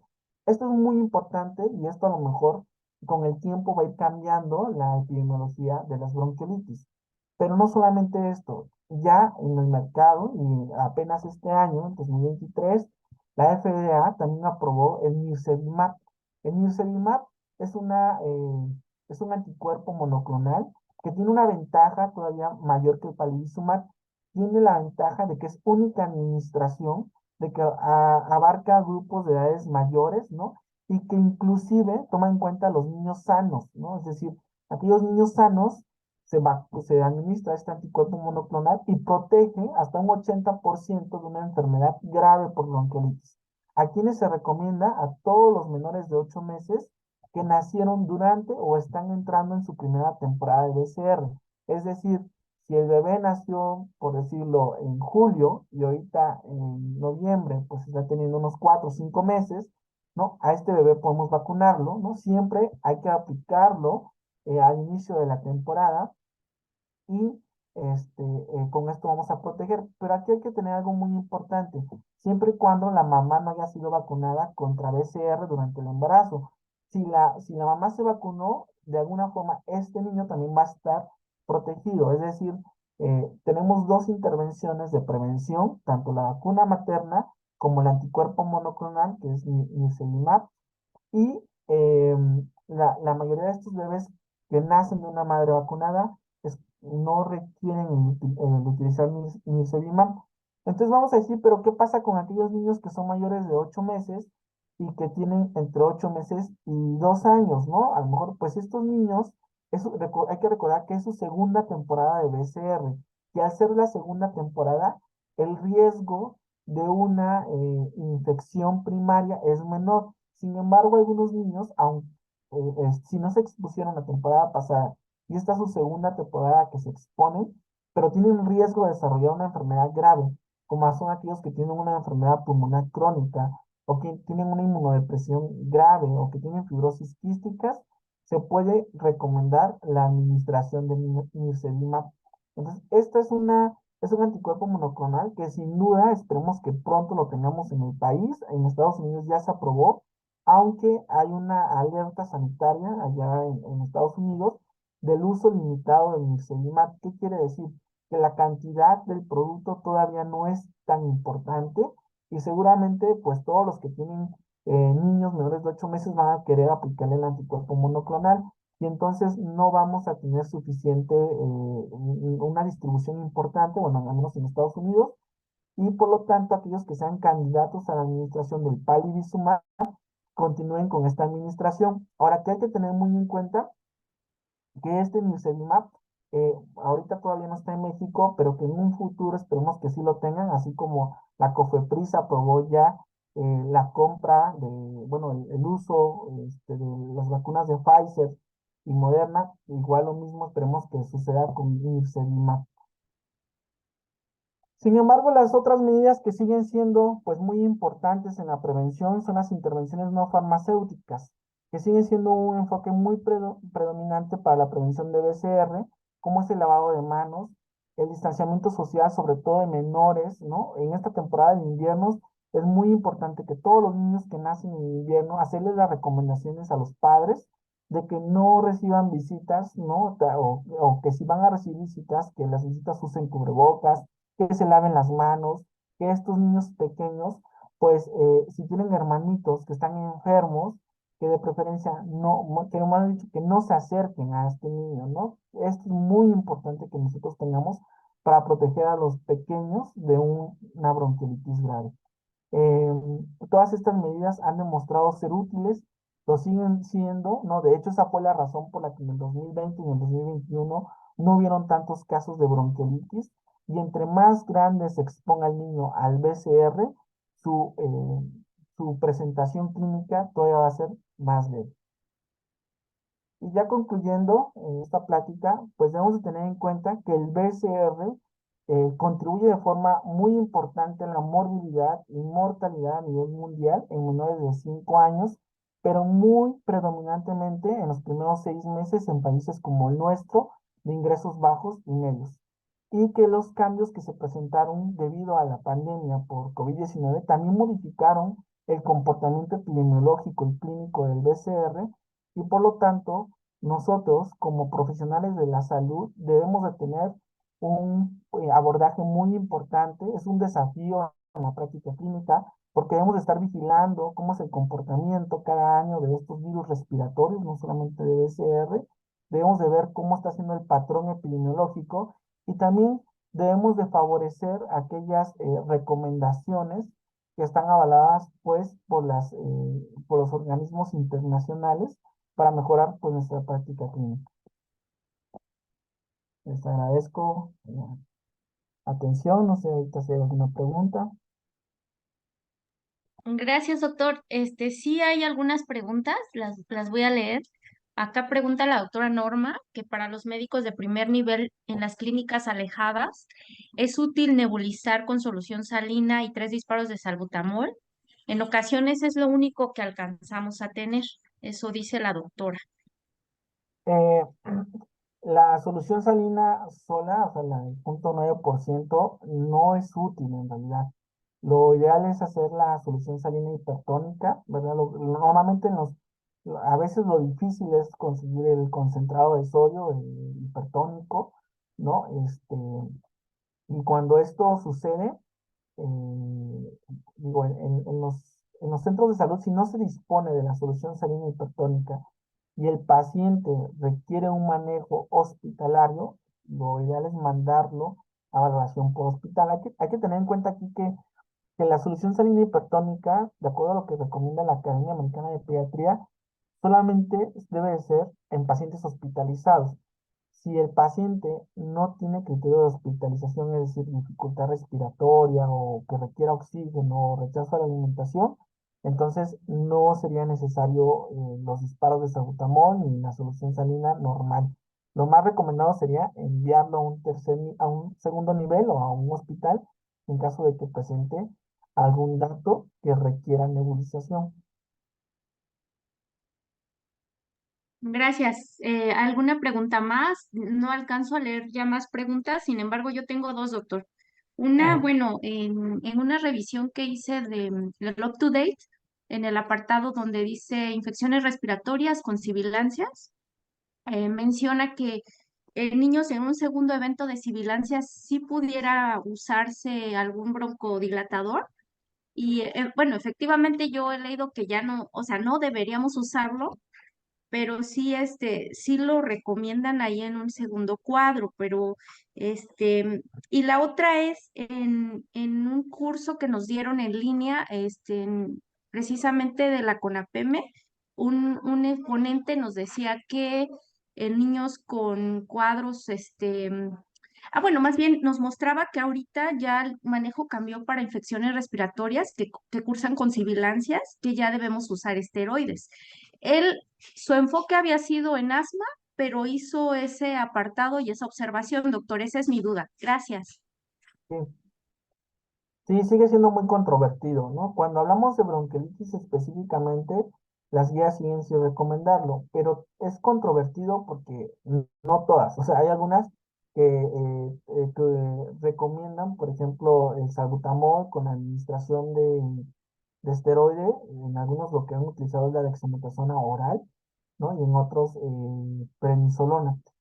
En quienes sí, o en quienes, digamos, sí ha sido un poco más útil o se ha visto que lo han recomendado más, sobre todo en aquellos pacientes que tienen antecedentes de atopia, es decir, antecedentes familiares o antecedentes personales. En algunas guías lo que recomendaban es, por ejemplo, como decía ahorita, el segundo cuadro de sibilancias. Si este paciente, vamos a suponer, está en la temporada invernal, pero en junio tuvo un episodio de sibilancias que no estaba asociado a BCR y ahorita está teniéndolo, en ellos sí se ha recomendado. ¿Por qué? Porque probablemente ese cuadro de sibilancias que tuvo, digamos, no asociado a una infección, nos está hablando de un comportamiento de atopia, ¿no? Entonces, en ellos sí ha sido, pues, todavía cuestionado. Yo creo que, o más bien lo que dicen más las guías es que en los pacientes de forma rutinaria no se debería de hacer. Eso es en lo que además hacen hincapié. ¿Qué pasa mucho? Que llegan muchos niños, ¿no? A los servicios de urgencias con bronquiolitis y a todos se les quiere estar dando tanto el salbutamol como el bromuro de ipratropio, como la prednisolona, como si fuera un combo y no individualizamos y ese es el principal problema. Apenas, bueno, cuando estaba preparando la plática, vi pues un estudio muy bonito en donde comparaban cómo actuaban los médicos a través del tiempo una vez que se establecían guías. Por ejemplo, en Estados Unidos, sobre todo, la primera guía que salió de bronquiolitis fue en el 2006 y se actualizó en el 2014. Y desde el 2006 hasta el 2014 fueron disminuyendo las intervenciones que ellos hacían. Y después de la del 2014 disminuyeron más este tipo de intervenciones. Sin embargo, el objetivo principal que debemos de tener en cuenta es que debemos individualizar. Como siempre lo decimos, las guías son guías, ¿no? Y todavía, ¿no? No quiere decir que ser así rigurosos, ¿no? Ser flexibles dependiendo del contexto del paciente. Si tiene antecedentes de atopia, sin duda tenemos que utilizar pues un broncodilatador, porque a lo mejor el paciente, si bien es cierto que la vía aérea está inflamada, ¿no? Que tiene una gran cantidad de moco, a lo mejor también este niño está teniendo una broncoconstricción, ¿no? Y a veces, por ejemplo, yo siempre les digo, o sea, si un paciente, ¿no? Uno va y lo revisa y da una intervención y no tienes una segunda valoración para ver si hubo alguna respuesta o no, pues seguramente no vas a saber si era útil o no. Entonces, nosotros indicamos un manejo y vemos cómo mejora o no mejora el paciente y ya podemos nosotros establecer pues un manejo ya, un plan definitivo. Pero yo creo que lo más importante es individualizar al paciente y no dar recomendaciones generalizadas. Gracias, doctor. Hay muchas felicitaciones por la doctora Rosy y bueno, el doctor Jesús Villalobos dice excelente ponencia. Saludos desde Salina Cruz. El Muchas gracias. doctor Barrio dice, disculpe, ¿puede haber tos de foca? Eh, la tos de foca generalmente, cuando la refieren los familiares o nosotros cuando la identificamos, hablamos más de una tos traqueal, ¿no? A veces también la laringotraqueitis, ¿no? Que es cuando más se presenta la tos traqueal, a veces no tiene el estridor y tiene una tos traqueal y tiene su disfonía. Aquí hay que tener mucho cuidado en qué momento nos estamos ante una bronquiolitis y cuando estamos ante una laringotraqueitis, ¿no? ¿Por qué? Porque el niño con bronquiolitis puede tener mucha tos, igual el niño con laringotraqueitis, o sea, los dos pueden tener mucha tos, pero la tos traqueal es más característico de una laringotraqueitis. Y debemos de pensar que casi siempre el niño con bronquiolitis empezó como un resfriado, o sea, ese es su clásico, empieza con rinorrea, con congestión, con tos, y a los 2 días, 2, 4 días, empiezan los síntomas de vía inferior. Eso nos puede ayudar en el diagnóstico diferencial. Gracias, doctor. Dice el doctor Rey Antonio, ¿qué manejo sintomático aconseja seguir? Bueno, aquí lo más importante siempre es uno, el control de la fiebre, ¿no? Pues definitivamente el medicamento más noble, pues es el paracetamol y es el que más se recomienda. Ese es prácticamente el único que se recomienda. ¿Por qué? Los antihistamínicos tienen poca utilidad. Se usa mucho, pero tiene poca utilidad. Los antitusígenos no están recomendados, ¿no? También eso lo veo mucho. Aparte de que no están recomendados, pueden llegar a perjudicar, porque si medimos el reflejo de la tos y el niño está teniendo muchas secreciones, o sea, que se están acumulando ahí, lo único que vamos a hacer es que vamos a obstruir todavía más la vía respiratoria. Por lo tanto, el pilar del manejo de la bronquiolitis en los niños principalmente es mantener una hidratación, ¿no? Mantener el confort y en aquellos pues, que requieran hospitalización van a ser principalmente los que requieren oxígeno. El que requiere un manejo ambulatorio,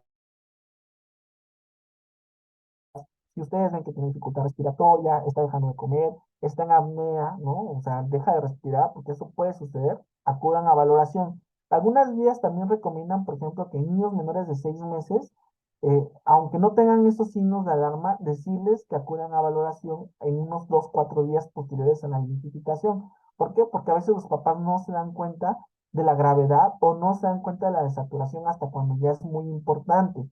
Entonces, algunas guías recomiendan que niños menores de 6 meses, nosotros le digamos a los papás que acudan a una nueva valoración en 2 días aproximadamente para que podamos vigilar o antes si presentan algún dato de alarma. Gracias, doctor. Dice el doctor Gerardo Castellanos, ¿qué tan prudente es el manejo conservador y cuál es el manejo inicial para los laboratoriales que se requieren para iniciar el tratamiento, toda vez que existen coinfecciones virales independientemente de la baja concomitancia con infecciones bacterianas? Sí. Sí, de hecho, la coinfección viral en algunos reportes hasta el 30%, es decir, tienen una gran participación. Generalmente estos niños que tienen una coinfección viral son niños que pues tienen que tienen una mayor persistencia de los síntomas, ¿no? Es aquel niño que estaba con fiebre, se le quitó y nuevamente tiene otra vez fiebre. Y a veces parece un ciclo, ¿no? Y más si tienen hermanos, ¿no? Que a lo mejor primero el hermanito, el que va al kinder, llegó con BCR y el que va a la primaria con influenza y los dos contagian al mismo niño, y entonces sale esto, ¿no? Y a veces uno dice, pero apenas hace 3, 5 días estaba saliendo o tuvo fiebre y nuevamente otra vez fiebre. Entonces las coinfecciones virales son muy frecuentes. Ahora, el manejo conservador se da prácticamente a todos los pacientes. No todos requieren hospitalización. Decíamos, el 80% requieren un manejo ambulatorio. Es decir, la mayoría, ¿qué es lo que van a requerir? Una adecuada hidratación, favorecer la lactancia materna o la alimentación, decirle a los papás que si los niños están comiendo poco, que hagan alimentos más entrecortados, favorecer la limpieza de la nariz, ¿no? Los aseos nasales, que no haya obstrucción para que también la obstrucción le permita una adecuada alimentación. A veces la nariz está tan obstruida que el niño succiona y entonces se ahoga y deja de succionar, ¿no? Y uno limpia la nariz, el niño succiona y puede respirar, y eso es algo tan simple, pero tan importante en la alimentación. ¿Por qué? Porque esta dificultad en la alimentación puede condicionar deshidratación y por lo tanto requerir hospitalización. De forma general no se recomiendan laboratorios. Si nosotros nos apegamos, inclusive las pruebas virales no se recomiendan a todos los pacientes. Si nosotros nos apegamos a lo que dice el lineamiento nacional, solamente todos los pacientes que requieren hospitalización se le harían pruebas virales. Todos los que requieren hospitalización. Y en aquellos pacientes que se están viendo de forma ambulatoria, nos dicen solamente el 10%, ¿no? Al azar, pero no es algo que tenemos que hacer de forma rutinaria. Es decir, aquel paciente que llega a nuestra consulta, no es necesario que nosotros le solicitamos para ver qué virus es por frecuencia. Si es menor de un año o inclusive menor de 5 años, lo más probable es que sea un BCR. Un resultado negativo de una prueba rápida antigénica no nos descarta la infección. Entonces, es mucho el diagnóstico clínico. Las pruebas virales solamente en esos casos, en todos los hospitalizados, serían recomendables. A veces pasa que el familiar ve en internet y ya llega con la prueba. O sea, no, es algo ya muy frecuente, ¿no? Porque ahorita pues ya las pruebas están fácilmente disponibles. Prácticamente muchos laboratorios ya las tienen, ¿no? Y eso ya es inevitable prácticamente para nosotros, que algunos ya se adelantan con eso. Y bueno, pues ya es decisión de cada familiar, pero como médicos no de forma rutinaria. Ahora, muestras de laboratorio de sangre tampoco, ¿no? Sí pueden ser útiles, sobre todo, por ejemplo, en un paciente que está deshidratado para ver cómo se encuentran, pues, sus electrolitos séricos, ¿no? Su glucosa, o sea, para ver otro contexto del paciente. O cuando nosotros estamos viendo el paciente está teniendo una evolución atípica, una evolución grave, ¿no? O existe alguna duda si realmente está teniendo una sobreinfección bacteriana, pues sí. Hay otra cosa también que debemos tener en cuenta. El epitelio respiratorio tarda mucho tiempo en regenerarse, ¿no? Y entonces este epitelio respiratorio que se encuentra dañado, nuestra microbiota orofaringea puede causar más daño. Entonces, si estamos viendo que un paciente está teniendo un comportamiento anormal, ¿no? De su evolución, entonces sí podemos solicitar otro tipo de laboratorios. Pero en el caso de una bronquiolitis, no son necesarias ni para iniciar el tratamiento ni para el diagnóstico. Todo es esencialmente clínico. Gracias, doctor. Dice la doctora Daniela Colón, ¿cuál es el momento apropiado para referir a un segundo nivel? Es una muy buena pregunta. A pesar de que los pacientes con bronquiolitis pueden tener pues manifestaciones muy importantes, la hospitalización, dependiendo de las vías en las que nosotros manejemos, se recomienda prácticamente en todos los menores de 6 meses, ¿no? Es decir, paciente que tiene bronquiolitis, que vaya a una valoración a un segundo nivel para ver si requiere una hospitalización o inclusive alguna vigilancia. Algunos pacientes, sobre todo los menores de 6 meses, requieren una vigilancia a lo mejor corta, ¿no? Porque nosotros no sabemos cómo va a evolucionar y sobre todo si las condiciones socioeconómicas de los padres no son las adecuadas. Pasa mucho que, y esto no solamente es cuestión del médico, sino también del familiar.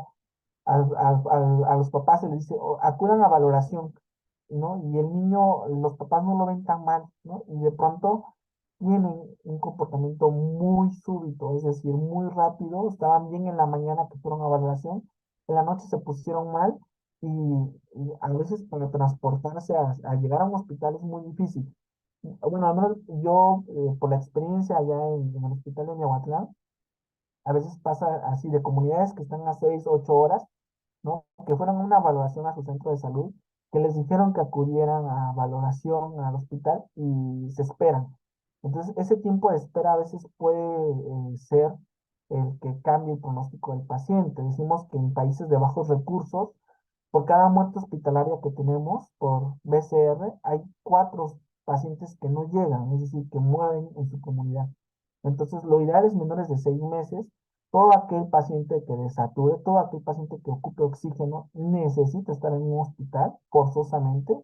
Todo paciente que tenga dificultad respiratoria, es decir, cualquier grado de dificultad respiratoria, llámese tiraje, llámese aleteo nasal, retracción supraesternal, cualquier tipo de dificultad respiratoria, necesita que vaya a valoración por un médico, más bien dicho, a un segundo nivel, ¿no? Y dificultad para la alimentación, al igual que padres que no sean confiables, ¿no? Que tengan un nivel socioeconómico bajo y que nos preocupe cuál vaya a ser la evolución.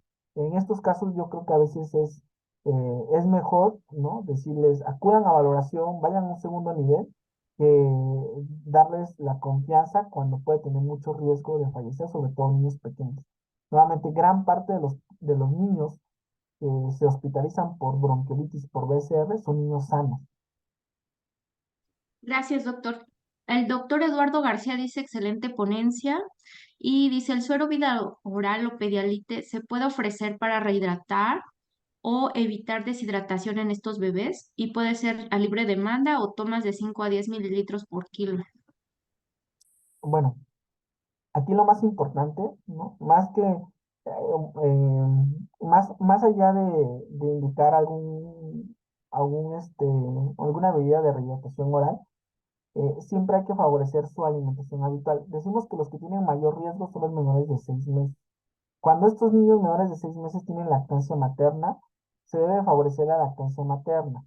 Si esto no lo están teniendo, ¿no? Digo, afortunadamente Oaxaca todavía favorece la lactancia materna, pero si en algunos lugares están solamente con una alimentación, con un sucedáneo de leche materna, seguirlo ofreciendo. Si está teniendo dificultades para su alimentación, se puede dar por porciones más pequeñas. El Vidasur oral, ¿no? Los electrolitos orales en general, tienen otra función en cuanto a enfermedades diarreicas, pero pueden ser útiles como una medida complementaria únicamente. Y nos apegamos nuevamente a la indicación del Vidasur oral, es decir, de acuerdo a su estado de hidratación, ¿no? Si es un estado de hidratación o requieren un plan A, igual, es decir, menores de un año, 75 mililitros, ¿no? Con cucharita, despacio, después de cada ocasión. Decíamos que casi el 50% de los niños tienen síntomas gastrointestinales, entonces en esos momentos pueden ser útiles. Gracias, doctor. Dice otra persona, en fiebres es de difícil control, ¿es correcto alternar paracetamol con ibuprofeno? Bueno, aquí, en cuanto al control de la fiebre, casi siempre entra mucho la, este, pues la controversia, ¿no? Dependiendo del grado de fiebre. A veces nosotros queremos que el paciente esté todo el tiempo entre 36 y 37, o a veces los papás, ¿no? También son los que insisten mucho. Tenemos de recordar que de estos medicamentos, pues el que es más noble sin duda es el paracetamol, ¿no? Hay algunos que, sobre todo en el mecanismo de la inflamación, tienen predilección por el ibuprofeno. Nosotros debemos de tener en cuenta, uno, dar el paracetamol a las dosis adecuadas. ¿Por qué? Porque a veces también le damos dosis subóptimas, ¿no? Casi siempre con el gotero decimos al paciente, pesa 7 kilos, decimos dale 14 gotas, ¿no? Y a veces no son precisas, ¿no? Y esto casi siempre nos da una dosis baja. De preferencia, decirles, ¿no? Por ejemplo, pesa 7 kilos, 1 mililitro, que son 100 miligramos, nos está dando entre una dosis mayor de 10 y está en el rango entre 10 a 15, ¿no? Y puede ser una mejor dosificación que darlo por gotas. Esa es una. A veces las gotas es muy fácil porque es muy práctico, pero lo ideal y lo mejor o lo más recomendado es que lo hagamos por miligramos.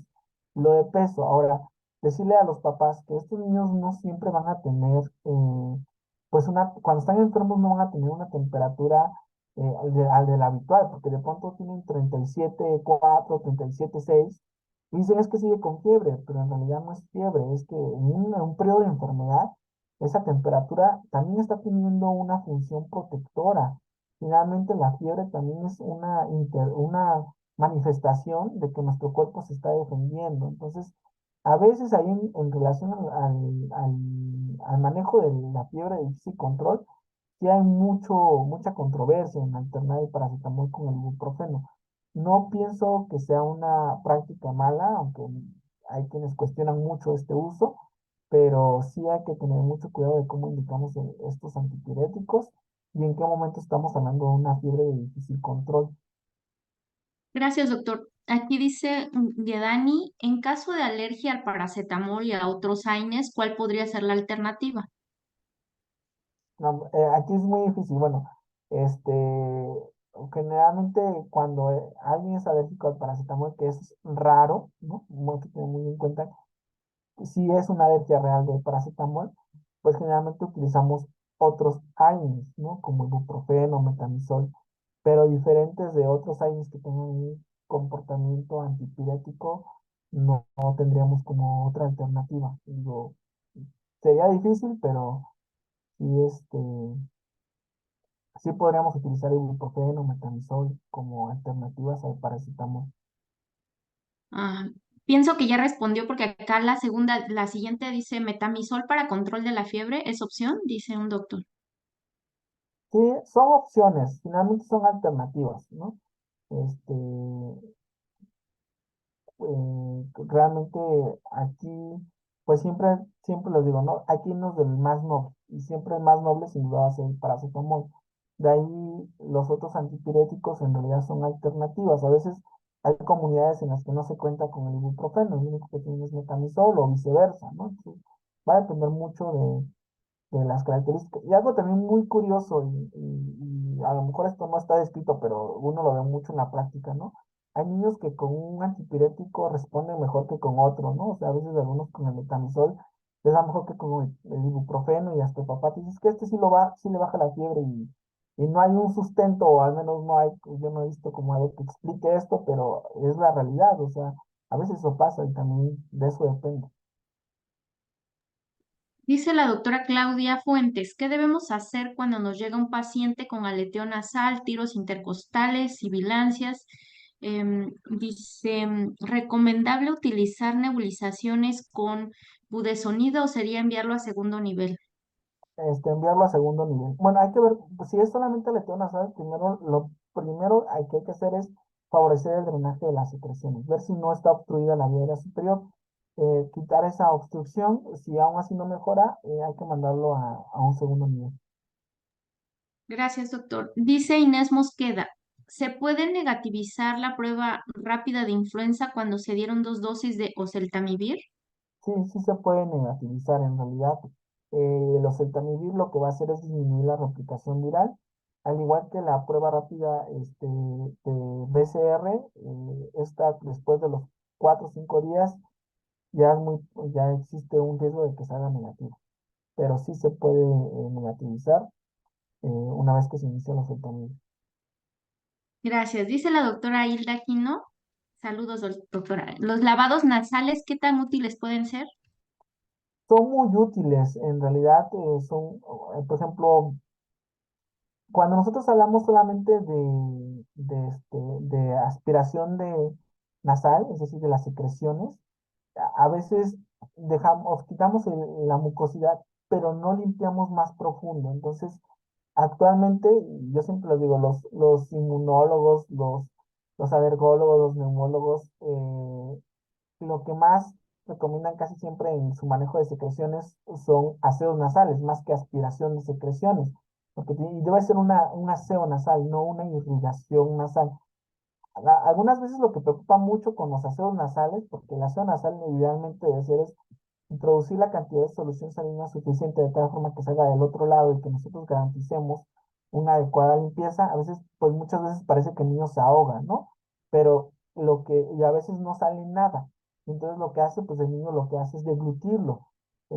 Es poco el riesgo de que se vaya a la vía aérea porque finalmente tenemos mecanismos protectores, pero sí son recomendados. Lo más importante es tener bien limpia los aseos nasales. Ahora, eh, en realidad, ¿cuál es la función del aseo o del lavado nasal o de la aspiración y secreciones? Lo que va a favorecer es permitir el paso de aire, ¿no? Por lo tanto, si un niño les obstruimos la congestión nasal, la obstrucción nasal, de alguna forma va a respirar mejor y también va a poder alimentarse, que es algo que a veces los niños no hacen por la obstrucción nasal. Gracias, doctor. Dice la doctora, excelente plática y gracias. La doctora Gabriela Córdoba dice, buenos días, sobre lavados nasales, ¿previenen en cierta forma complicaciones? Pregunta. Eh, no es en realidad que prevenga las complicaciones de la bronquiolitis. Lo que más bien el aseo nasal o el mantener las narices libres es parte del manejo de la bronquiolitis. Las complicaciones que se pueden presentar incluyen pues la otitis, la neumonía, ¿no? O neumotórax. La apnea es parte de la bronquiolitis, ¿no? No es que prevenga las complicaciones, en realidad es parte del manejo de la bronquiolitis. O sea, hay niños que en una bronquiolitis eh, tienen una bronquiolitis leve, o sea, llega el paciente, lo único, empezó con su cuadro de obstrucción, descarga nasal, ¿no? Llega a los 2 días, le escuchamos las sibilancias, los estertores, pero el niño está comiendo, el niño está bien, no está irritable, no está deshidratado. Ese niño en realidad solamente es parte de su manejo la zona nasal, pero no no es que prevenga las complicaciones, sino es parte del manejo. Gracias. Dice Norma, la doctora Norma, si al realizar lavados nasales la mucosa nasal está edematizada, ¿es contraindicado realizarla? Eh, no, contraindicado no, lo que yo siempre les he dicho, a veces cuando utilizamos, sobre todo en la perilla o esos dispositivos que succionan demasiado, ¿no? A veces nosotros mismos favorecemos el edema de la mucosa nasal. Entonces siempre le digo, porque, por ejemplo, a mí me pasó que había un paciente que la mamá inclusive era enfermera, pero a cada momento le estaba dando, ¿no? A cada momento, ¿no? Y entonces finalmente estamos introduciendo un cuerpo extraño y entonces esto favorece el edema. Por eso les digo, a veces la aspiración de secreciones confunde con el aseo nasal, ¿no? El aseo nasal en realidad es con solución salina y siempre les digo, las veces que lo requieran, pero no quiere decir que a cada rato uno no tenga que hacer, uno tiene que ver si está obstruido, sí, ¿no? Si no está obstruido, la vía aérea está limpia, está permeable, por lo tanto no es necesario que lo estemos lastimando al paciente, ¿no? O que estemos favoreciendo algo que no les va a ocasionar.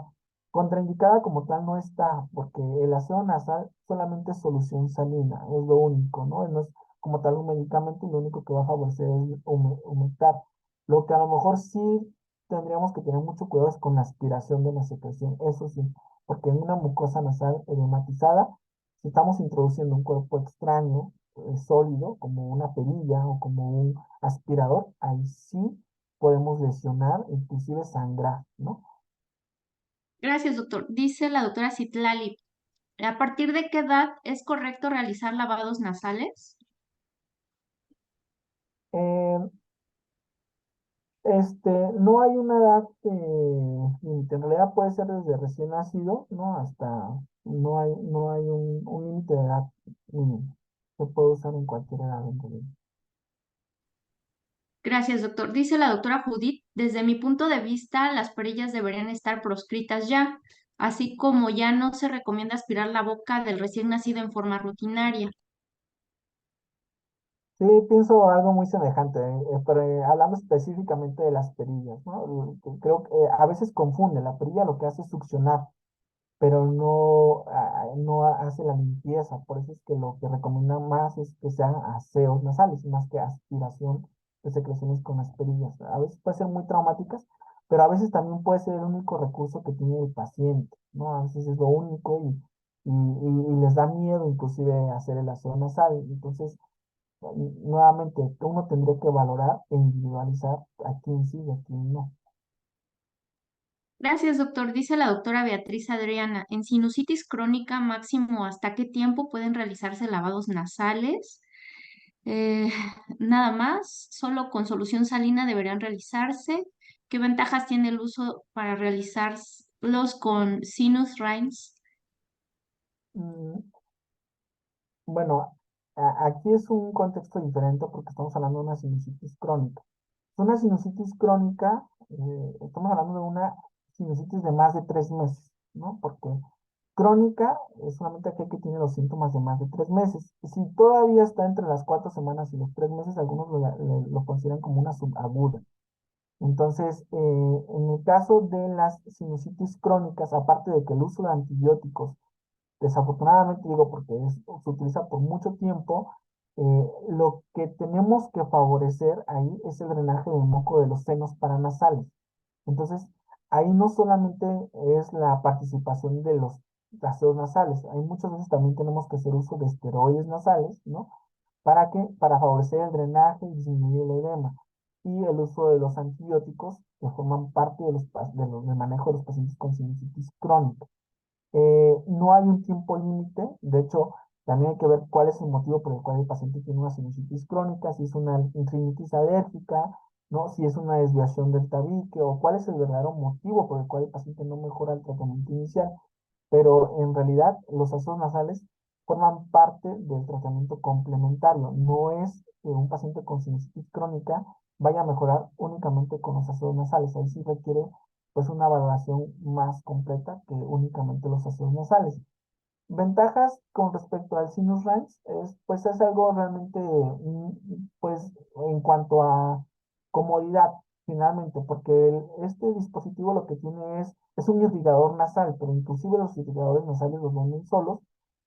A veces también depende mucho de la experiencia del familiar. Hay niños de entre 5 o 6 años que utilizan bien un irrigador nasal, pero en niños pequeños la boquilla es muy gruesa y entonces no se puede hacer el aseo nasal. Entonces uno lo que favorecería sería a lo mejor inclusive con una jeringa, ¿no? Pero una ventaja como tal de que ofrezca no lo hay, es más como por comodidad.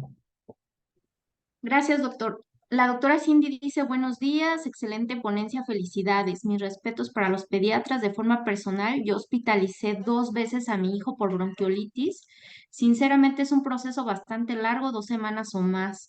Y ya con mis pacientes es difícil explicarles, pero no hay necesidad de antibiótico para todo. Quieren inyecciones, eso de Ceftria y dexametasona, lo veo diario y a mis niños y adultos quieren un jarabe que en 2 días les quite la tos. Para mí a veces se me resulta estresante, pero trato todos los días de explicarles y enseñarles al paciente. La pregunta es, ¿cómo lidiar con esta situación? ¿Cómo hacer entender a los pacientes? Bueno, eso es muy difícil, creo que es algo que nos enfrentamos todos los días, ¿no? Que este, educar a nuestra población es muy difícil, sobre todo en instituciones públicas es más difícil. ¿Por qué? Porque el tiempo te absorbe, ¿no? En la consulta privada es diferente. En la consulta privada, yo siempre les digo que lo más recomendable es educar, educar y educar, ¿no? O sea, explicarles bien a los familiares, ¿no? Hacerles ver, hacer hincapié en qué es importante, en cómo va a ser la evolución de la enfermedad. Siempre les digo, nosotros tenemos que decirles qué es lo que esperamos, cuánto tiempo va a durar la fiebre, cuánto tiempo va a durar la tos, cómo va a ser el comportamiento de la enfermedad. Si nosotros tenemos la seguridad de transmitirle esa información a los papás, muchos papás se van a quedar con esa información y se van a quedar tranquilos. Explicarles en qué momento pueden acudir a una valoración y en qué momento hay riesgo de complicaciones y por qué no se dan, por ejemplo, los antitusígenos, por qué no se dan los antibióticos. Siempre eso, pero eso en la consulta a veces nos llega a ocupar más de todo el tiempo de lo que nosotros exploramos, interrogamos. A veces y el tiempo que llevamos en ello es lo que pues ocupamos más, pero es una intervención muy importante, sobre todo en papás primerizos, ¿no? En papás que ya llevan más de 2 hijos, no, a veces digan, no, es que con esto le funcionó a mi hijo, ¿no? Cuando en realidad no fue así, pero, pero sí, es muy difícil lidiar con eso, pero totalmente recomendable. Háganlo, la verdad, eso resulta muy satisfactorio como médico y también a muchos papás les deja tranquilos. Habrán quienes no lo entiendan, pero eso ya va a depender de cada familia. Gracias, doctor. El doctor Gerardo Castellanos dice, es importante comprender que depende la técnica de algunas acciones, como acción nasal, el uso de perillas, así como la necesidad de valorar del riesgo-beneficio, pero siempre en apego a la seguridad para el paciente en todos los ámbitos, como competencias, calidad de los productos, actitudes, etcétera. Ese es su comentario. Gracias. Sí, a veces cuando en la bronquiolitis que resulta un desafío clínico, o bueno, en la bronquiolitis y en todas las infecciones respiratorias, la verdad es que hay muchas controversias, ¿no? Y muchas situaciones de que a veces uno quisiera mejorar. Y gran parte de estas pláticas pues tienen esa finalidad de que nosotros nos actualicemos, nosotros veamos qué es lo más recomendado para el paciente, ¿no? ¿Qué utilidad tiene? Y hacerlo en la práctica clínica. Y siempre, nuevamente, y repito, hay que individualizar, ¿no? No todos los pacientes son iguales, pero siempre hay que favorecer todo lo necesario pues para que el paciente tenga lo que necesita, ¿no? Gracias, doctor. Ya no hay más preguntas. Le agradezco infinitamente toda su paciencia de contestar todas y el tiempo. Ay, pusieron otra. ¿La responde o ya no da tiempo, doctor? Claro que sí. Dice, buen día, el virus sincitial respiratorio se presenta en niños más grandes y que después del cuadro tiene tos crónica puede comprometer la vía aérea llevándolos a EPOC. En realidad no. En niños más grandes, bueno, hay que recordar, y ahorita con lo que hicimos en la plática, el virus sincitial no causa inmunidad permanente, entonces puedes tener más de un cuadro de virus sincitial respiratorio. Si un niño detectamos un BCR en un niño grande, es decir, 5 8 años, seguramente no es su primer cuadro, seguramente ya es un segundo cuadro. Entonces, al ser un segundo cuadro, muy probablemente el primero ya, digamos, lo pasó leve, ¿no? O no se identificó y no hay una asociación con llevarlo a una enfermedad pulmonar obstructiva crónica. En lo que sí, porque principalmente el EPOC se detecta más en adultos mayores, ¿no? Lo que sí está asociado es con sibilancias recurrentes y con asma, pero el mecanismo no está claro. Gracias, doctor.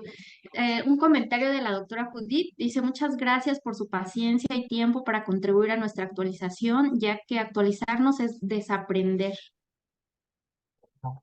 Yo muy contento de la invitación y de participar con ustedes. Creo que ahora sí, doctor, ya terminaron las preguntas, prácticamente estamos cerca de las 12 y pues ya solamente hay muchas felicitaciones para usted.